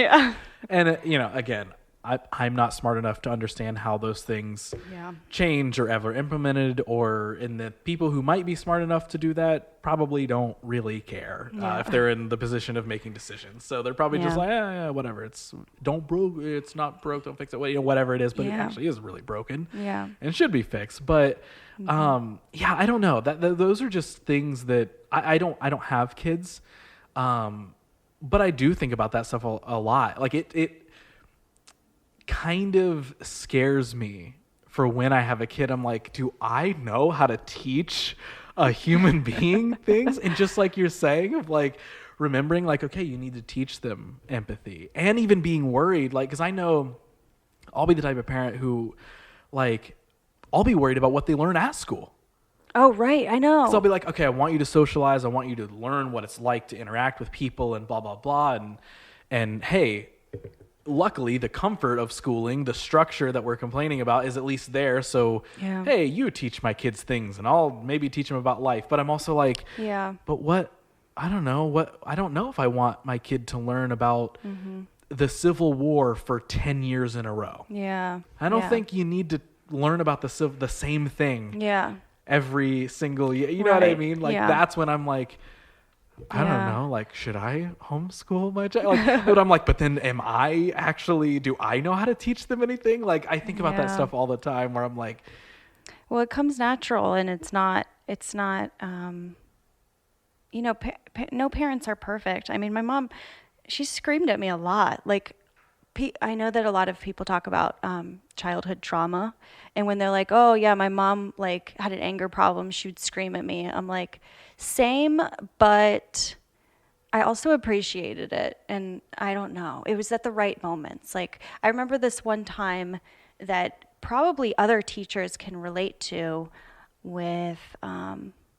Also, I didn't mean to like belittle other childhood trauma. I just meant that for me personally, I appreciated my mom screaming at me yeah, yeah. and showing her anger, because she would usually apologize afterwards, which was really meaningful to hear someone apologize, especially to their own child. But there was this one time when I cheated. So with homeschooling, you have your teacher's manual. At least back in the early 2000s, before we didn't use a computer at all. So there was a teacher's edition and then the student's edition. And I would take tests and quizzes, but there was always that teacher's edition that was like across the room on the shelf. And there was one time I was taking an Algebra 2 test, and or maybe it was Algebra 1. I think it was 7th grade, whatever that is. And so I was taking this test, and I knew that I wasn't going to pass, and I knew that my mom would be pissed. So I see the teacher's edition across the room. I still remember like looking at it like 5 times. And then I was like, she's definitely downstairs on the phone. And so I grabbed the teacher's edition and I copied all the answers, and then I turned it into her, and she was like, "I'm so proud of you. Like, I couldn't be more proud." And I immediately was like feeling just terrible. Like my Yeah. soul was crushed because I cheated and she was proud of me. And so I colored this little like unicorn thing, and I was like, "I'm so sorry, I cheated and I messed up." And I was so scared that she was going to be pissed. And instead of being pissed, this is really meaningful. That's why I remember it so vividly, is like, instead of being pissed, she looked at like the little thing I colored, and she was like, "Because you were honest, we're going to the bakery to get your favorite cookies." So she like rewarded me for failing this test, but because like I came clean and told her the truth. Yeah. And that's what molds kids. And I'm sure that there's teachers out there in the school system who are doing that for kids, who are both like asking for forgiveness and giving forgiveness and grace. And like that's, I just, when I think about homeschooling, those are the stories that mean the most. I don't remember the science lessons or anything like that. It was the life lessons. Yeah, that's what I was just about to say, is Yeah. like in those instances, it's more so about the weight of the lesson being learned. So for your mom, it's like it seems like she identified like, okay, the lesson that I want to teach her is it's more important to be honest than it's more important to be afraid that you failed or cheated. Yeah. Because she could have taken that moment and been like, "You should never cheat. How dare you, blah, blah, blah." Yeah. And of course, you're probably going to talk about that and blah, blah, blah. But the fact that you identified, I did something wrong and now I'm apologizing for it. Yeah. She identified that as the larger lesson to be learned, which I think is awesome. Yeah. Like, and I do think that that's when a lot of people can identify those things, whether it's teachers, whether it's anybody, I think that's the important part, is identifying like, okay, what's the larger thing to be learned here? Yeah. When there is a failure, whether it's literally on a test or something in life or whatever, Right. it is kind of like taking that step back and being like, okay, what can I actually learn from this? Because maybe up front it looks like in that example, oh, I need to learn to not cheat and I need to be reprimanded for it and I'm a failure and I'm terrible and I'm awful. Yeah. That's might be like the immediate response, like that's what I'm going to learn. But there's that actual, you peel back the layer a little bit. There's the other layer of like, well, no. Actually, this is a lesson in honesty, and that's what this actually is, and turning around, and that is an awesome thing. Yeah. And there's teachers everywhere that are doing that. That's why teachers are so impactful, and they deserve so much more than just one teacher's appreciation week. Right. Yeah. That we can add that to the list of things that we're like, hey, this should change about the schooling system. Like, imagine a world, and I know I'm just taking us on to the moon right now of imaginary ideas, but like, I've always imagined what a world would look like if, like public, whatever, I guess I can't think of the term of what they would be called, but people like teachers, imagine if they were praised even half of the amount of like celebrities. Oh my God. And not praised as in like, oh my God, they're so famous, do you know so-and-so, I can't believe it, but like just like the respect or love or adulation or the pay. Like, imagine a world where things like that were treated like that, or firefighters or anything, you know what I mean? Those things that it's like, it's sort of just this weird job. And then if you get the wrong person in those jobs, bad things tend to happen. And it's like, oh, this sucks. And it's like, well, if you stem it back to really how it's set up and how it's structured, that's why these things are maybe happening. That's why, so it's like, imagine a world where teachers are given like that much respect and praise. And so it's like, I almost I don't even know what that looks like. Yeah. In a way. Right. And if we were listening to their advice, because even a teacher who's been teaching for maybe 5 years or so, the experience that they have under their belt is they've dealt with so many different child personalities, and they have so much more wisdom, to talk about raising children. And yet we're listening to what's the Kardashian that just had a baby. I don't know. The one with the lips. But it's like, instead we care about what she says about being a mom. It's like, what? Why aren't we listening to Yeah. So I like that. I like that idea. I like that we're fantasizing about this world that will never exist. Yeah, unfortunately.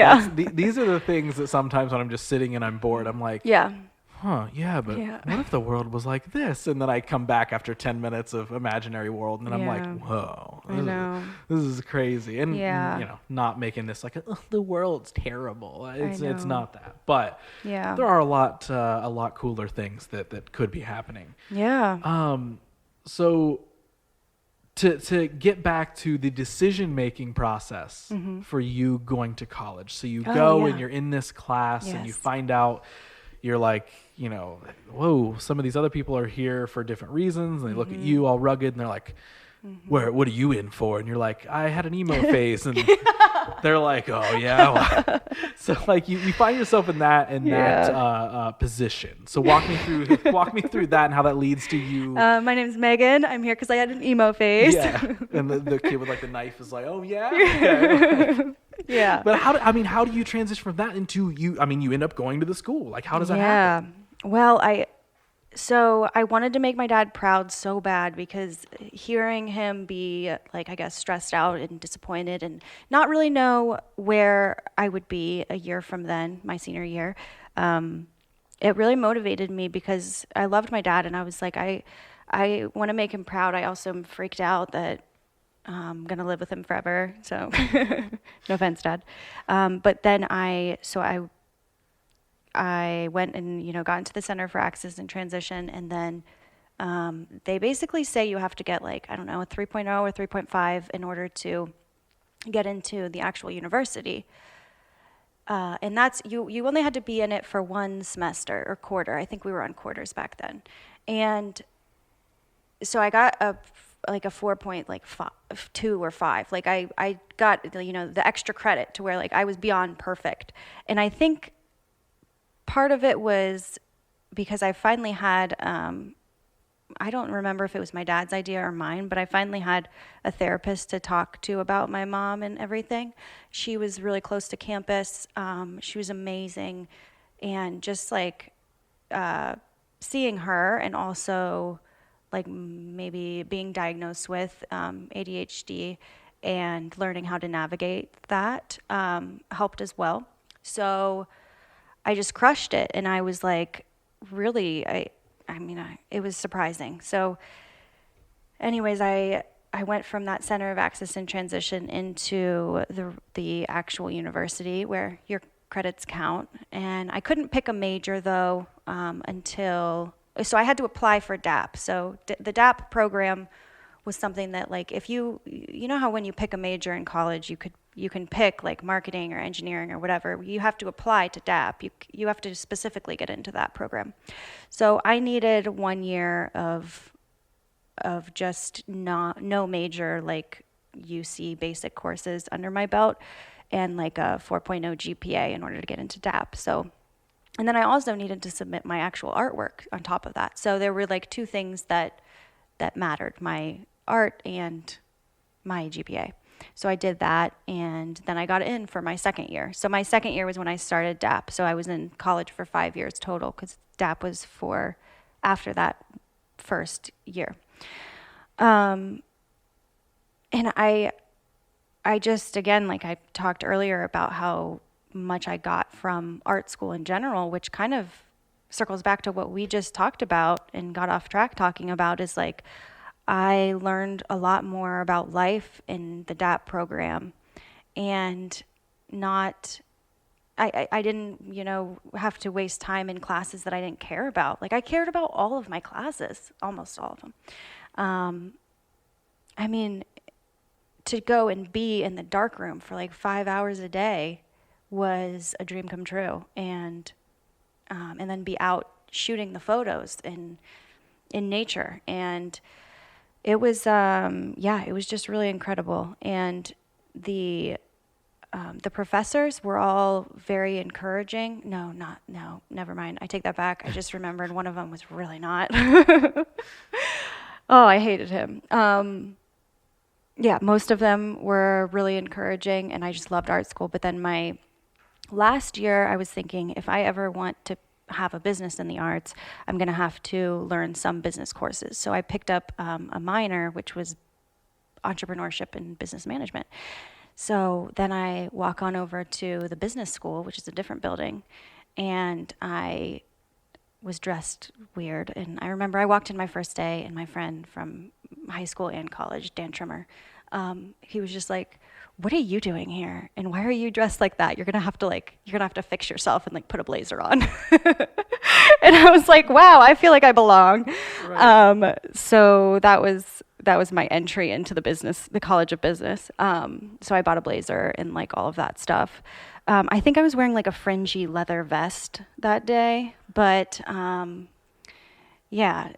regardless, walking into that school was wild, because like people in the College of Business, for some reason, they do like these mock interviews and stuff, and they wear full suits for them. Like they have to be in character. I was like, this is really uncomfortable. I feel like I would have done terrible at that. Like I can do that, but I feel like where my mind always goes is like, this stuff is so fabricated, and like, who's trying too hard here? Yeah. And it just kind of turns me off in the situation where I'm like, I don't know if I can be, because it doesn't feel authentic. Yeah.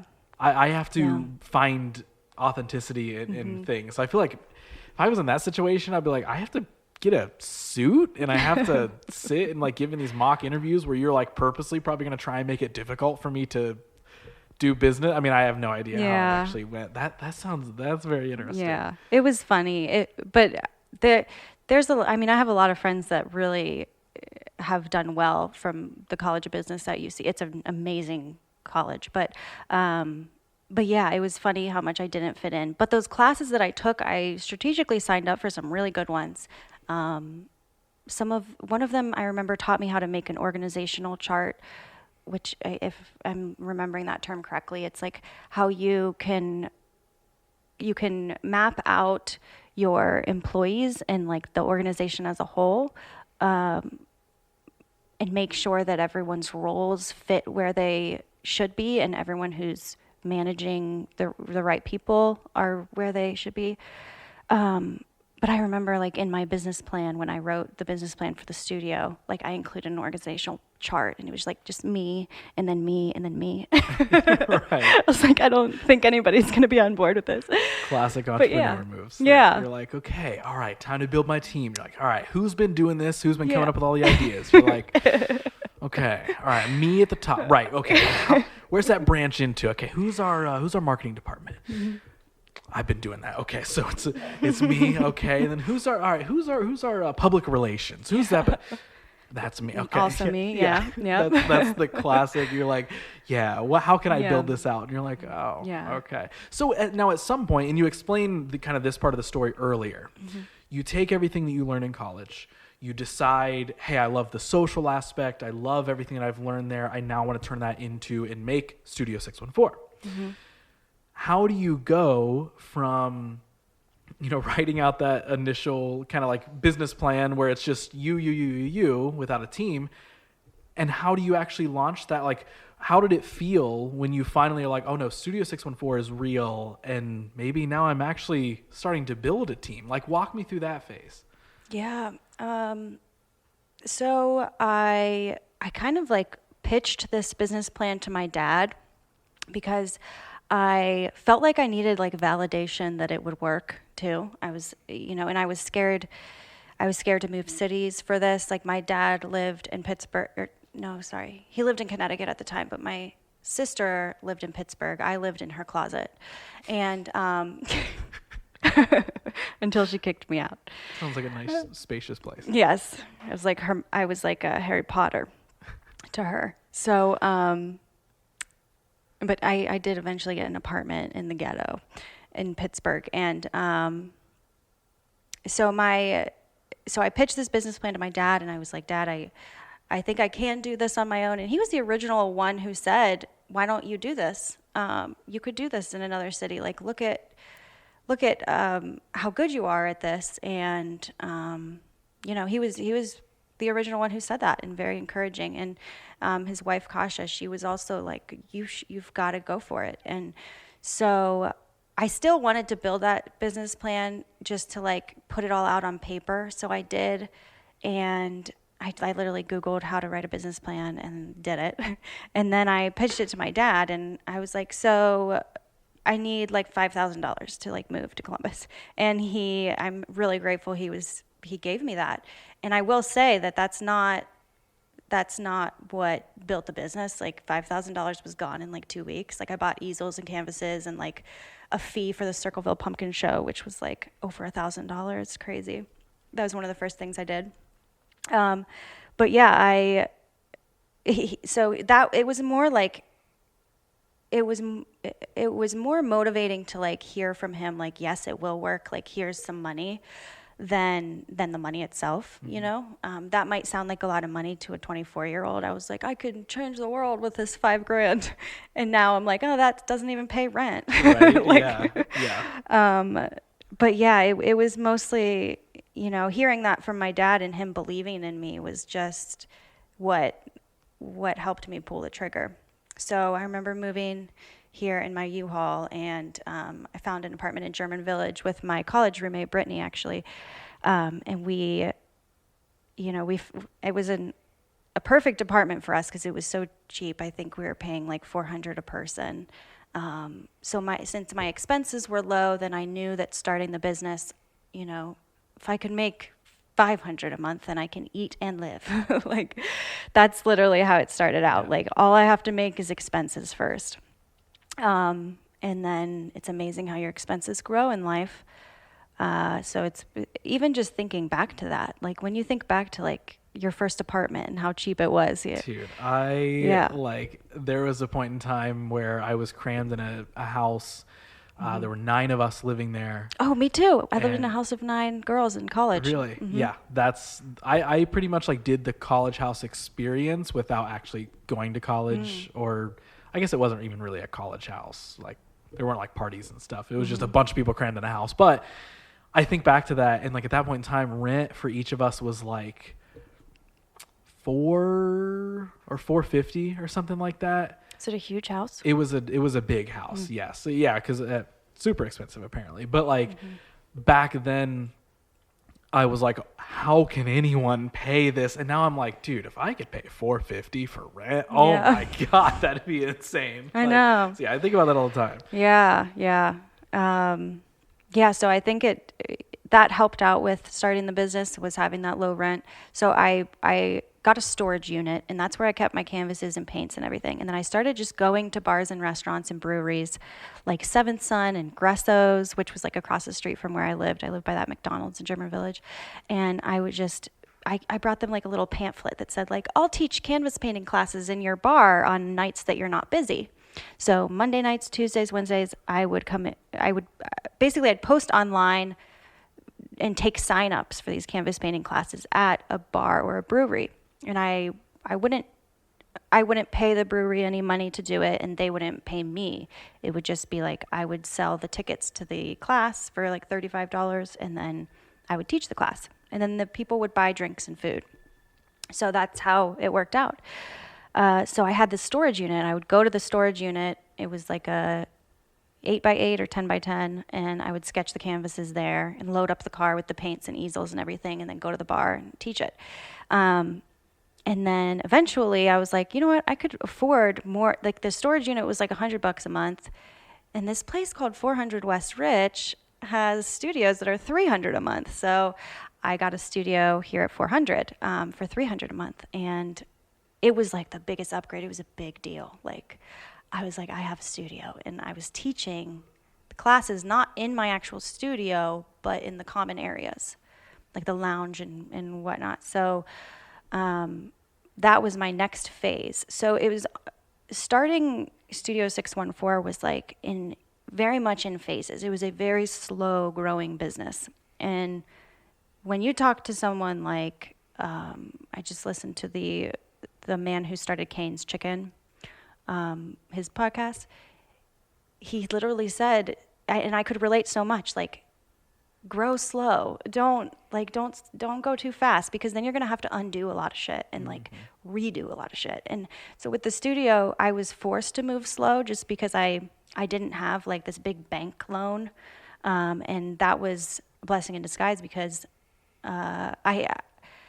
because of those different phases, I learned so much through each phase, and like leveled up to having that studio in Sohud that's 1,500 square feet. So yeah.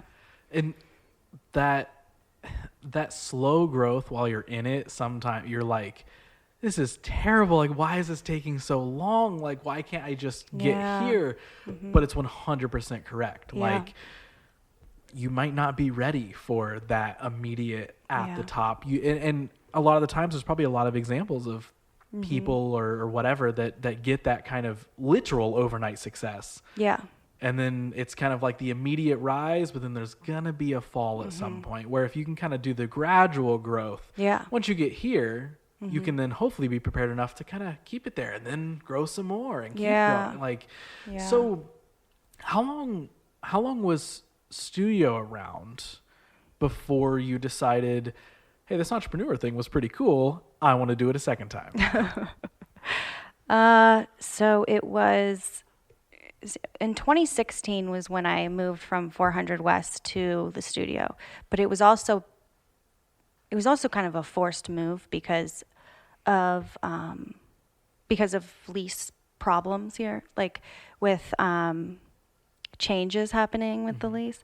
So I went on Craigslist, and like that day, I had like 2 weeks to find a new place. I was like screwed. I had all these events planned at 400 in the common areas, and then suddenly like I was gonna have to leave. So I got on Craigslist, and there was the space in Sohud was available, and I went and looked at it same day and like signed the lease the next day. Oh, wow. And it was like all meant to be. Like it was one of those bad things that happened for a reason. And then the next like 2 or 3 years, the studio just like crushed it. Like it was incredible. And I think part of it was because we finally had that brick and mortar location. There were pictures online. The SEO was killing it. My husband made an amazing website. That was also when we met. He reached out online and offered to make me a new website. He was like, your website sucks, and let's work on this. Wait, that's how you guys met? Yeah. Well, he also DM'd me like a picture of his cat and asked me to like date, and I was like, sure. Okay. So it was an aggressive message. But yeah, then he also offered to build me a website. And you were like, all right, Yeah. you can stick around for that. Yeah, he knew that I had a 3-legged cat, and he knew that I liked cats. And then he That's sent me a awesome. picture of his cat because he knew it would win my heart, and it somehow did. Bonus points for a website. Yeah. It's like, all right, I got your heart. Now I'll build you a website too. Yeah. You're like, all right. And then I got a free website and a husband and a child. So Look at that. it all worked out. DMs can work wonders. Yeah, they can. They can. This episode brought to you by Instagram. You know what? If they would, that'd be. I'd take that sponsor. If I could Yeah. talk to Instagram, I'd be like, hey, you need to change some things. I around." know. Oh yeah. So yeah, then so the studio crushed it for a couple years, and I was like, I think that I could make that happen. You know, the whole bar with the menu thing. Yeah, because that was what the idea was. It was a bar with a menu. Like, I would go out with my friends and drink and be like, hey, guys, I have this idea. I'm going to like open this place. It's like a menu with DIY things. And they're like, okay. No, sorry to interrupt you again, but like, what spawned that? Was it just kind of just a drunken escapade where you're like, I'm in a bar, it'd be cool if this happened? Or like, what spawned that next idea? I think it was just the whole, like, really missing art school and the socializing aspect of art school, and all of our friends getting together and picking up beer on our way to school to make the projects for the critiques in the morning. And so art school was just like a social environment to me too, not in a way that it wasn't also school. It was both. That's what was amazing about it. It was that we had community within school. And so that's what sparked that. But then a couple years ago, I started to realize that similar places were popping up out west, and it was no longer my idea, because it was like, but that also validated me. I was like, it works. Yeah. Look, other people are opening DIY bars. Like, I knew this was going to be a thing. And I know that sounds like I just made that up, that it was my idea, but I swear to God, in college, it was my idea. And then when they popped up out west, I was like, we have to go to these places. So we went to all these different cities to see their DIY bars, and they were so cool. Yeah, they were so fun. I mean, it's just amazing that this is now becoming a new industry. So, so we visited some of those places, and then the first thing I started to do was like develop the actual projects. So, you know, we have like 30 different projects, and I had to experiment so much. Like, I had to learn how to work with leather, because we have like leather wallets that you can make and leather purses you can make. And then we have jewelry. So you can stamp necklaces. I think I might be wearing one. Like, you know how you can stamp like a letter onto a necklace. And so jewelry making, and then woodworking. So I had to learn how to work with all those materials and where I was going to source them for them to be cheap enough in order to sell them as projects and actually make a profit as well. So there was so much experimenting that it probably took 2 or 3 years of just experimenting with these projects. And then I also had to like get on a waiting list for a liquor permit, which took a long time too. And negotiating the lease, I had a lot of places fall through before this one in Franklinton at River and Rich. So I was going to be in the Short North. I had 2 different locations in the Short North where I was like, they were working on a lease for me, and then it fell through for whatever reason. And I'm so grateful now, because I don't think that the business would have belonged there. And I'm just grateful that Franklinton worked out. So there was also a lot of business, like hardcore business side of things, so that where I was very uncomfortable in situations where like having a business in the arts and like starting out here in 400 and then being in SoHUD, like I was in small communities. I didn't have to deal with like negotiating in general, like a lot of negotiating. I don't like that. Negotiating. I'm not like that kind of person. So working on the lease here was really hard. That's what I was going to ask you, was like what the differences were between like, just to generalize it, like first time entrepreneur and then second time around, like, but so there were kind of those, like, I guess, would you say it felt like way more businessy, where you were like, oh wait, okay, this is a little less about like, this is a community thing that happens to be a business, and so there is that community to kind of lean on, where this one is like, oh no, this is like straight up business basically that I now have to. It's it definitely was. I can see it being more difficult for someone who might just be handed the money or have the money in order to open up a business in like a very nice place like West Rich. Like, this building is brand new. I got to build out my space. Like, I worked with an architect to decide where every outlet would be. Like, that's a big job for someone who almost failed high school. Right. So I could, I could see it being like very difficult if, I honestly just needed to have help from a lot of people. Like, I asked for a lot of help from people that I knew more than me. Like, they say hire people that are smarter than you. Mm-hmm. Well, I even asked my friends, like some of them who worked in bars for years and years. I was like, how should this bar layout be? Because I'm opening a bar and I don't know how to work in a bar. Right. So the bar was kind of the secondary aspect of it. It was first like a DIY project spot, and then there's also a bar. So I don't know everything about the ergonomics of like working behind a bar. So I learned a lot from friends, and they all like willingly wanted to help me and everything. So I needed a lot of help. Whereas with Studio614, I could just do everything.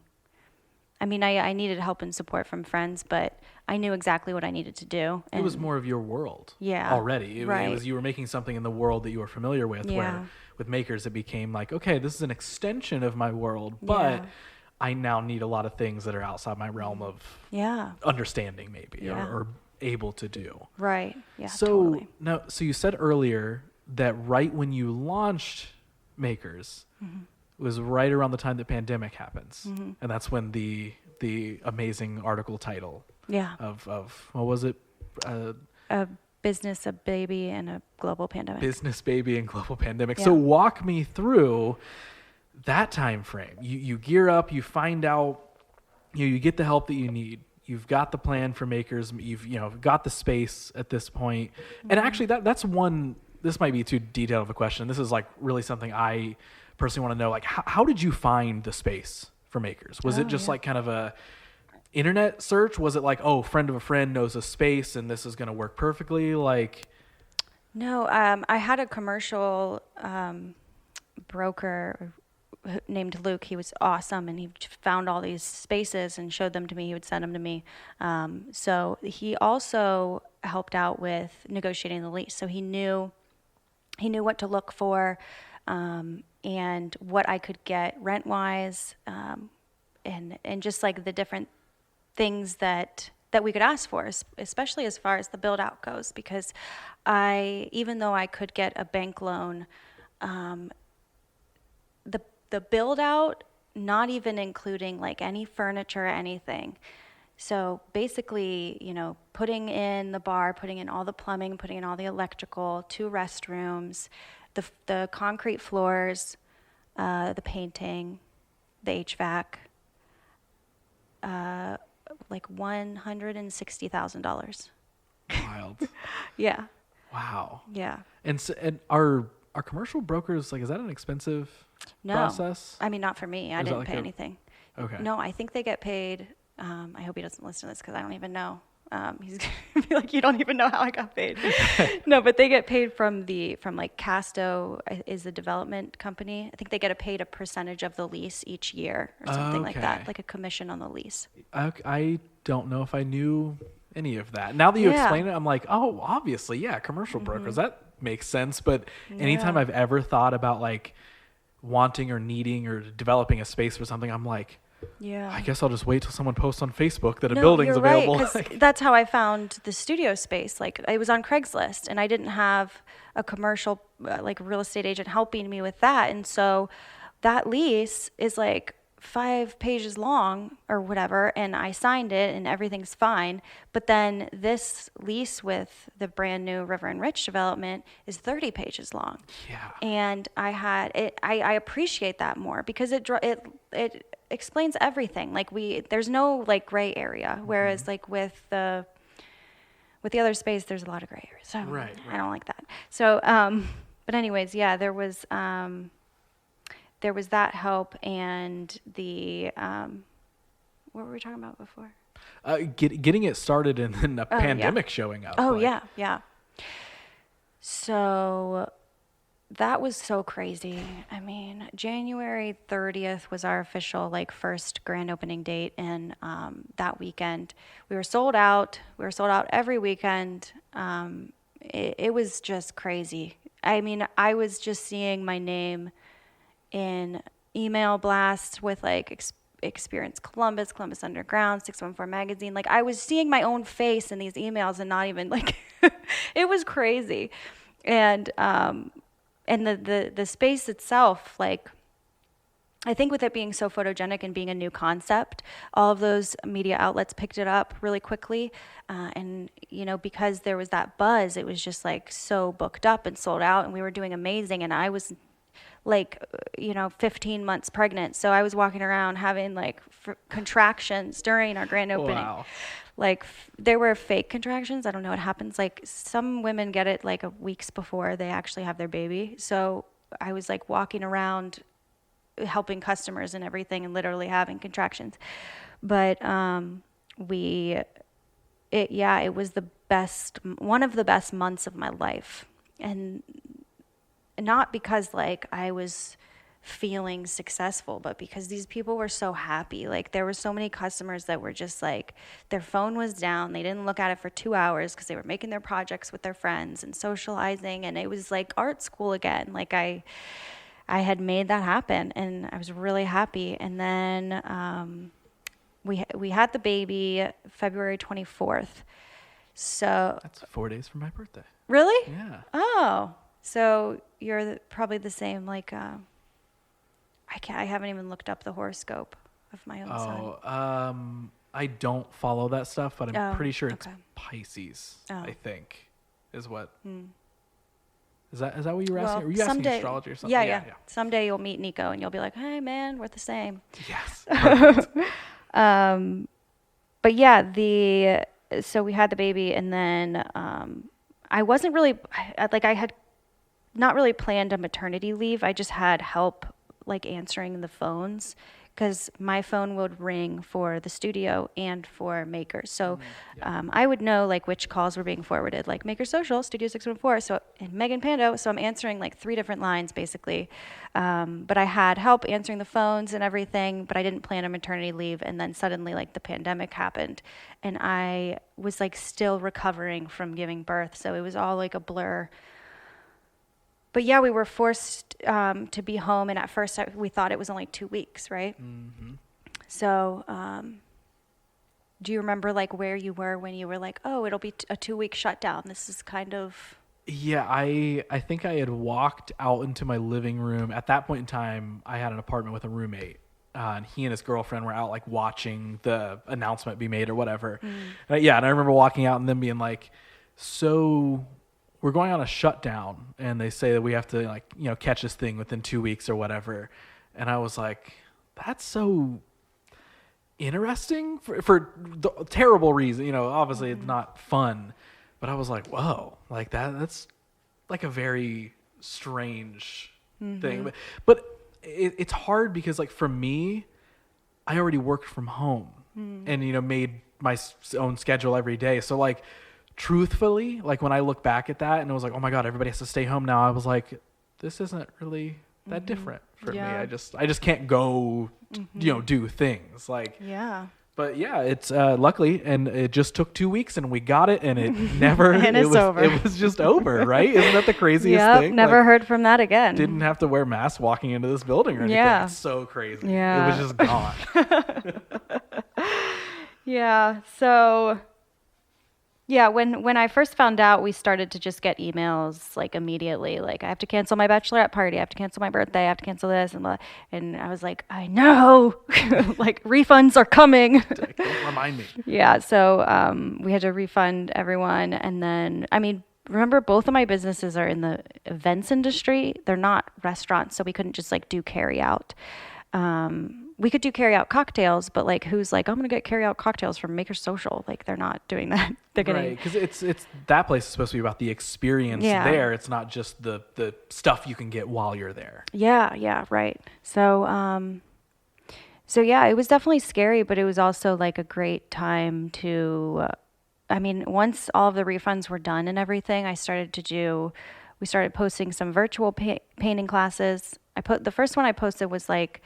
I said all of my proceeds would go to my employees. I would donate all of the revenue and disperse it among my employees. That's awesome. And I put on a Bob Ross wig and I taught virtually and That's incredible. yeah.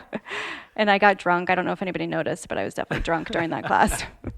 I'm a lot funnier when I'm teaching and drunk, so it helped. But I don't drink that much, so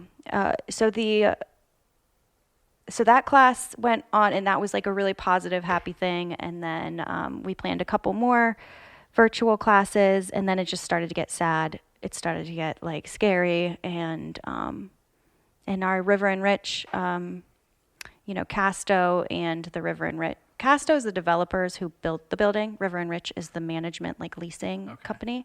They helped us out a lot with rent over there, and they like gave us a month, free, and then like a couple other months they add to the end of the lease. So I'm not going to owe until the end. That's cool. I just really appreciated that. Like, shout out to them, because they actually came to me with that idea. I didn't have to ask, and that's a big thing for a big company to come to you and say like, here, we're going to do this for you, and I never even said a word.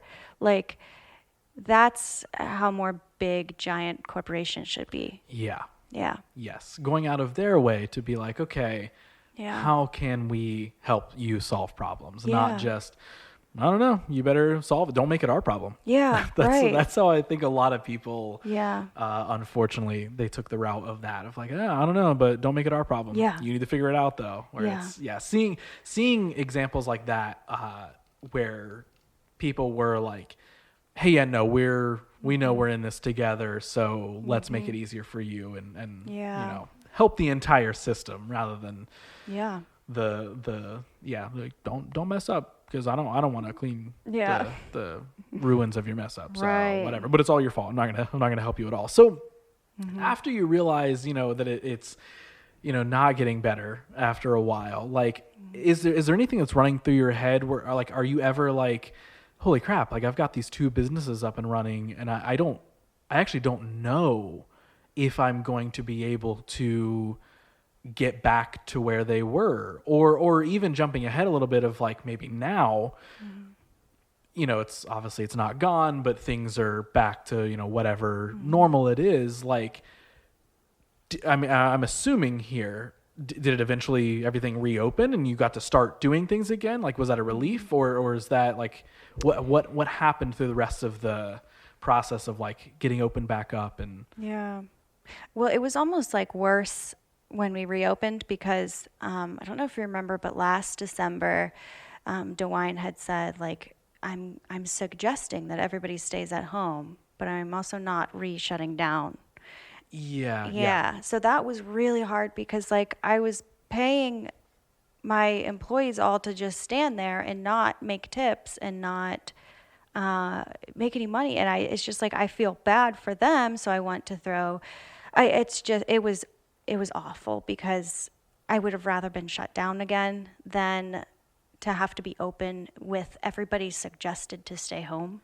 It's like the weird halfway thing again. It's kind of like what we've been talking about through a couple other situations, where it's like something is just this weird gray area. Yeah. Where it's not like communicated of like, hey, this is the right thing to do. Yeah. Or this is the preferred, whatever it is. So then you have to deal with that sort of like, I don't I don't know. Like, we can be here, but we can't be here. And I don't. Yeah. Yeah. So then we started to do the carry out cocktails, but then I was like, we need to do carry out craft projects.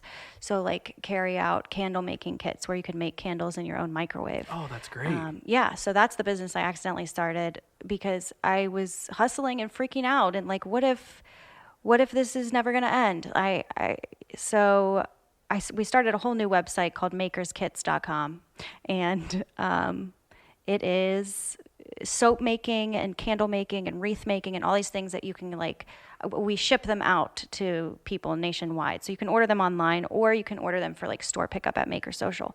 And so it started as just store pickup, and it was great. I think we did in that December of that stay at home order thing, Maker's Social itself did $800 in sales in 1 month. $800.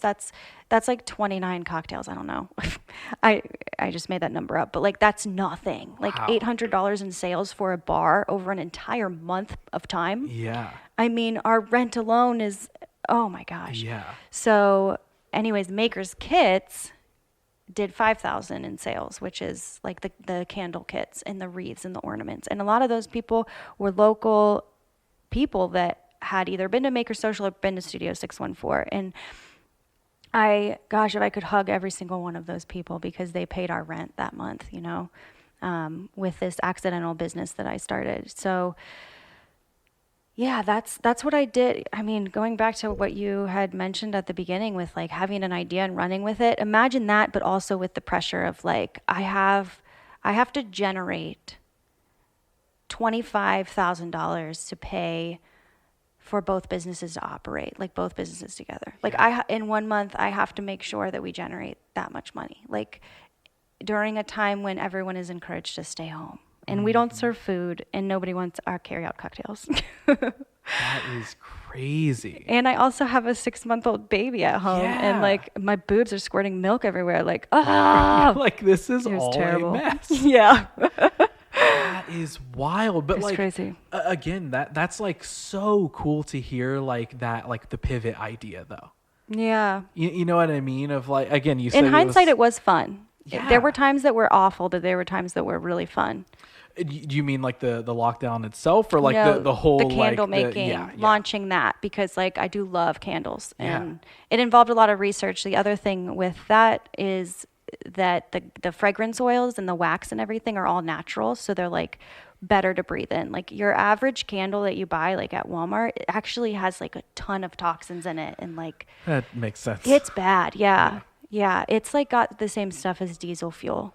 Great. So I'm not sure why those candle companies thought it would be good to breathe that stuff in, but that's why you get headaches with candles a lot of the time. That makes a lot of sense. Yeah. I feel like that's another classic case of just another kind of business or industry just being like, just do it however. It doesn't really matter if it really is a good thing or not. Do it because it's making money. Yeah. But yeah, I mean that is such an awesome and it's a cool thing because it's like it's a logical branch off of something you were already doing.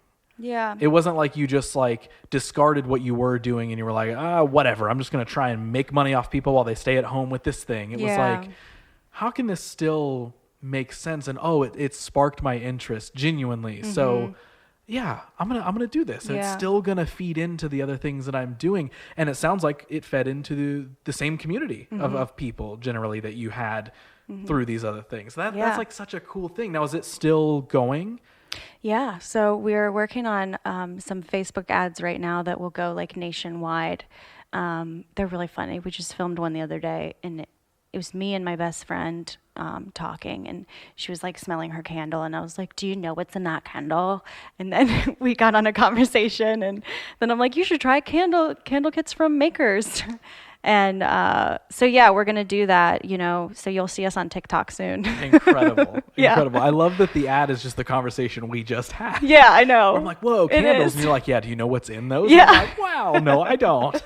Yeah, it'll be fun. That's the real sponsor of the podcast. This is when I should have one of the candles and I just hold it up. I and know. I'm like, I should have brought you some. I'll bring you some later. Yeah. I love it. I'm here for it. Yeah. So what, we're all kind of like collectively getting back on our feet, post pandemic, figuring out like what's right, what's wrong, is it going to show up again? Who knows? All this sort of stuff.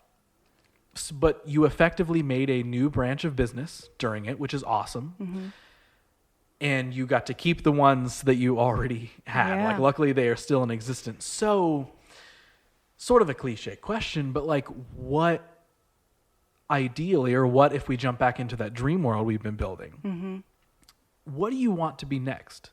Like, is it just like, I want, Studio and Makers to be just the most solid brands? Or are you like, how we've been talking about like the never ending idea fountain? Are there other things that you're kind of sitting on that you're like, I want to branch into this, or I want to do more of this with Studio or Makers? Like, what are next phases, or are there any that you have in mind? That's a good question. Recently, someone said that they thought that Makers was a franchise, and I was like so flattered by that because I felt like it was the branding of it. Yeah. But also, I think it was in a negative tone, like franchises don't belong in Franklinton. But it's not a franchise. I definitely can say that. Yeah, it's not, and so I don't really plan to franchise Makers, but it is a franchise model. It's definitely a model that's built for growth, but I can't even think about that right now.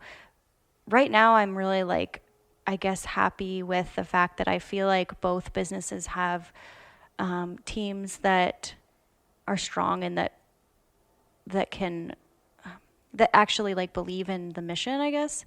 So I was just telling Aubrey the other day from Makers that I was so happy when I walked in and I saw that everyone at work was wearing necklaces that they made there. And they proudly, like, they chose to wear those necklaces. And I was like, that's proof that they like love it, And especially when they have like the decorations in their house, because we also have like these Lazy Susan serving trays, and we have beer caddies and like wall decor, and it's also in their house. Like that's really all I want, is like, I'm just happy to have solid teams that really want to be there and want to do what I want to do too, because they're going to bring the most joy to our customers. And that's like overall the mission, is to just bring them joy and take them away from their phones and have them spend time with each other. So, yeah.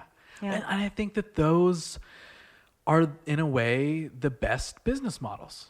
Yeah. When business models are built off of genuine joy out of everybody being involved in building the thing that they're building. Yeah. Whether it's for the customers, the clients, the team, the owner, whatever it is, like, yes, you want to make money. Yes, you want it to get noticed. Yes, you want it to grow. All those things are default. Those go without saying, at least in my mind. But I think it's always so fun and so special to hear those stories when it is like, no, yeah, they, quote unquote, rep the brand when they're not at work. It's not the clock in, you're a number, do your job, do it perfectly, then leave. And if you don't think about it ever again until you come back the next day, then whatever. Yeah. It is that like, no, we are all in a way in this together. I want everybody to enjoy it. Yeah. Again, whether they're a customer, whether they're a team member. And I think that's so awesome. Yeah. I love when things are built up, again, from an authentic place, kind of like what we were talking about earlier. One of the final questions I feel like I have for you is like, if somebody is listening to this, I'm going to ask you to put your advice cap on. Okay. If somebody is listening to this and they feel like maybe they are in the shoes of you at any point in time, right? So this entire timeline that we just spanned of, maybe, not being sure about school, or not knowing where exactly you fit in, or trying to start a business during a pandemic, or trying to start one in general. Like, if they're sitting and they're like, hey, I kind of want to take this chance. I want to kind of work for myself. I want to be an entrepreneur. I want to start a brand. I have something I'm passionate about, but I do not know what to do. What is it that you're telling that person? Oh, I got to think for a second.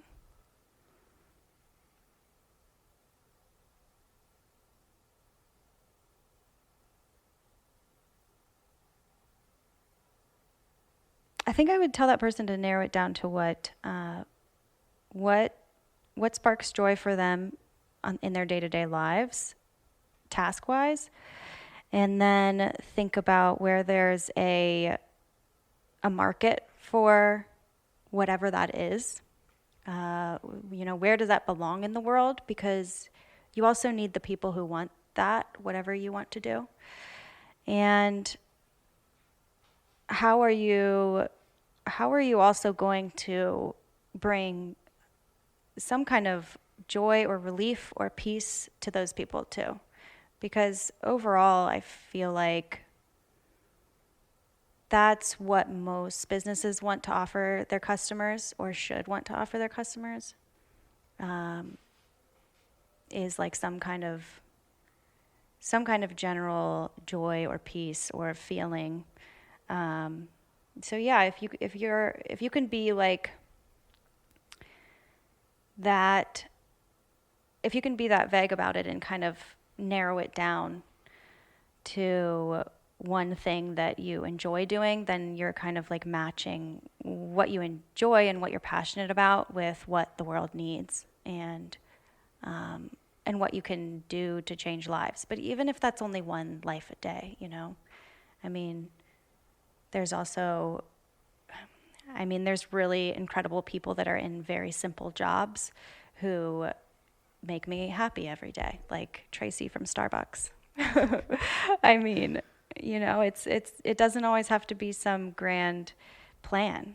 And I think we as a society need to make sure that we're telling people when they are bringing us joy, because then they can feel validated in those positions, even if it's not what they planned out, because life doesn't always work as we plan. So I digress a little bit, but I've recently found out one of our neighbors had passed away over at the studio, and he was a barber at the barber shop next door, and it was sudden, in a car accident, and he was just one of the nicest people I'd ever met in my life. Like, the one who would if he saw me in the parking lot, he'd be like, "Hey mama, you gonna kill it today?"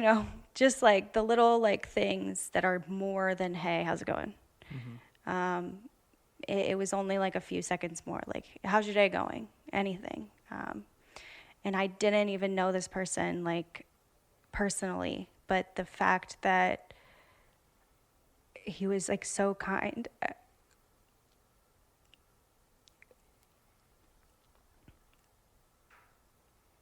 like, it really changed my outlook for like a couple days. I was like really thinking about it a lot, because it made me realize how big those like small conversations can be to people. So after learning that he passed away, like I went out with my friend for the weekend. She was in town, and we went out for the Ohio State game, and like went to all these bars and dinner and everything. And I had told her, like, I'm planning to like talk to a lot of people, just to warn you, like, this is going to be uncomfortable, because it was like a new almost like a New Year's resolution, but not on January 1st. And then I the whole weekend when we were out socializing and everything, I talked to so many people, and I just learned how I talked to people who like had a bad day, and then we ended up emailing the next day, and I was just like, how did we just become friends? It's just, so that guy who had passed away, that was life-changing, like, even though I didn't personally know him. So yeah, I would definitely tell that person who's not sure what they want to do, just to think about the little things, and maybe not a grand plan, but like a life-changing plan, I guess. Yeah. Megan, thank you so much. Yeah. I appreciate you sharing everything that you've shared here today. This has been such a fun conversation. I know, it has been. I cannot say how much I appreciate you being. Yeah. Also, Megan or Meg? Which should Oh, I yeah. call you? Because I just went with Meg because that's what I saw all over social media. Yeah. But it's what should I call you? Yeah, I guess most people call me Meg, but Megan is, Either way, Yeah, either way either it way. works. Yeah. Cool. So I didn't start this conversation off on the wrong foot. When Oh, I'm like, no. Meg, what's Yeah. up? And you're like, only my friends call me that. No. Everyone does, yeah. Okay. So this has been an absolute blast. Yeah, I wrap up every episode the exact same way. I know. Same question. And I still don't know my answer. I got it thrown back at me once, and I was like, never once thought about it. Have no Really? idea how I would answer it. But I love, this is the only time I put people in the hot seat for the entire podcast. Mm-hmm. So even though you've heard it, I'm still going to ask it, and you still got to think about it, I'm sure. Yeah. If right now you knew that everybody everywhere in the world was on the other end of that microphone, you have a live mic directly feeding to all of them. They can hear everything you're saying. Yeah. What do you want to say, and what do you think that everyone should hear? So on the way here, I listened to, it would not be my words. It would be the Black Eyed Peas words. I'm not going to sing my humps. Don't worry. I wish you would have. I would have been like, there it is. That's great. No. I think it goes people killing, people dying, children hurt, and then they're crying. Why don't you practice what you preach and turn the other cheek? Father, Father, Father, help us. Send us guidance from above. What are the next words? I only know my humps. Something, where's the love? Yeah. And that's to everyone on Facebook who is filled with anger today. That's fair. There's a lot of angry people on Facebook. Yeah, that's what I would say, the Black Eyed Peas song to them. You know, whenever I ask somebody that question and I get their answers, I always picture the ending of movies where for some reason, you know, when it's like it shows like Times Square and it shows like somehow that's being broadcast on like a radio or a TV like everywhere and everyone's watching, and then you see everybody start applauding at the end like somebody saved the day. That's always what I picture. And in this instance, you give that speech and then you're like, and now here's the Black Eyed Peas. And they come out and there's this like big dance party that ends the movie. That would be amazing. Oh my gosh. That is the perfect ending to the magical movie world that we've been building Yeah. throughout this entire episode, where teachers are celebrities and people are being paid appropriately, and there's all these magical things happen, and it caps off with a big concert with Meg and the Black Eyed Peas. Right, That is incredible. Yeah. This was seriously so much fun. I know. Thank you so much. I cannot thank you enough for answering a random DM from a podcast on Instagram and being like, hey, I will come talk to you about anything and everything. And I genuinely am so happy that we've met. I think you're doing so many incredibly awesome things. Hearing your story, I feel like there's so much that I relate with you on. And I just can't thank you enough for sharing it all. So again, thank you so much for doing this. Yeah, of course. Thank you. Now I need to learn about you for 2 hours. So There's an accidental 4-hour episode with my story floating around. Oh, out there. really? Yeah. Did it with a friend of mine. So if you ever got an entire day to set aside, you can go listen to that one. Oh, good. Or we can talk anytime, and you can just toss me a DM back and be like, hey, tell me about high school for you. Yeah. I'll be like, all right, I love talking about everything. So I'm down. No, but seriously, thank you so much. This was an absolute blast. Yeah, thank you.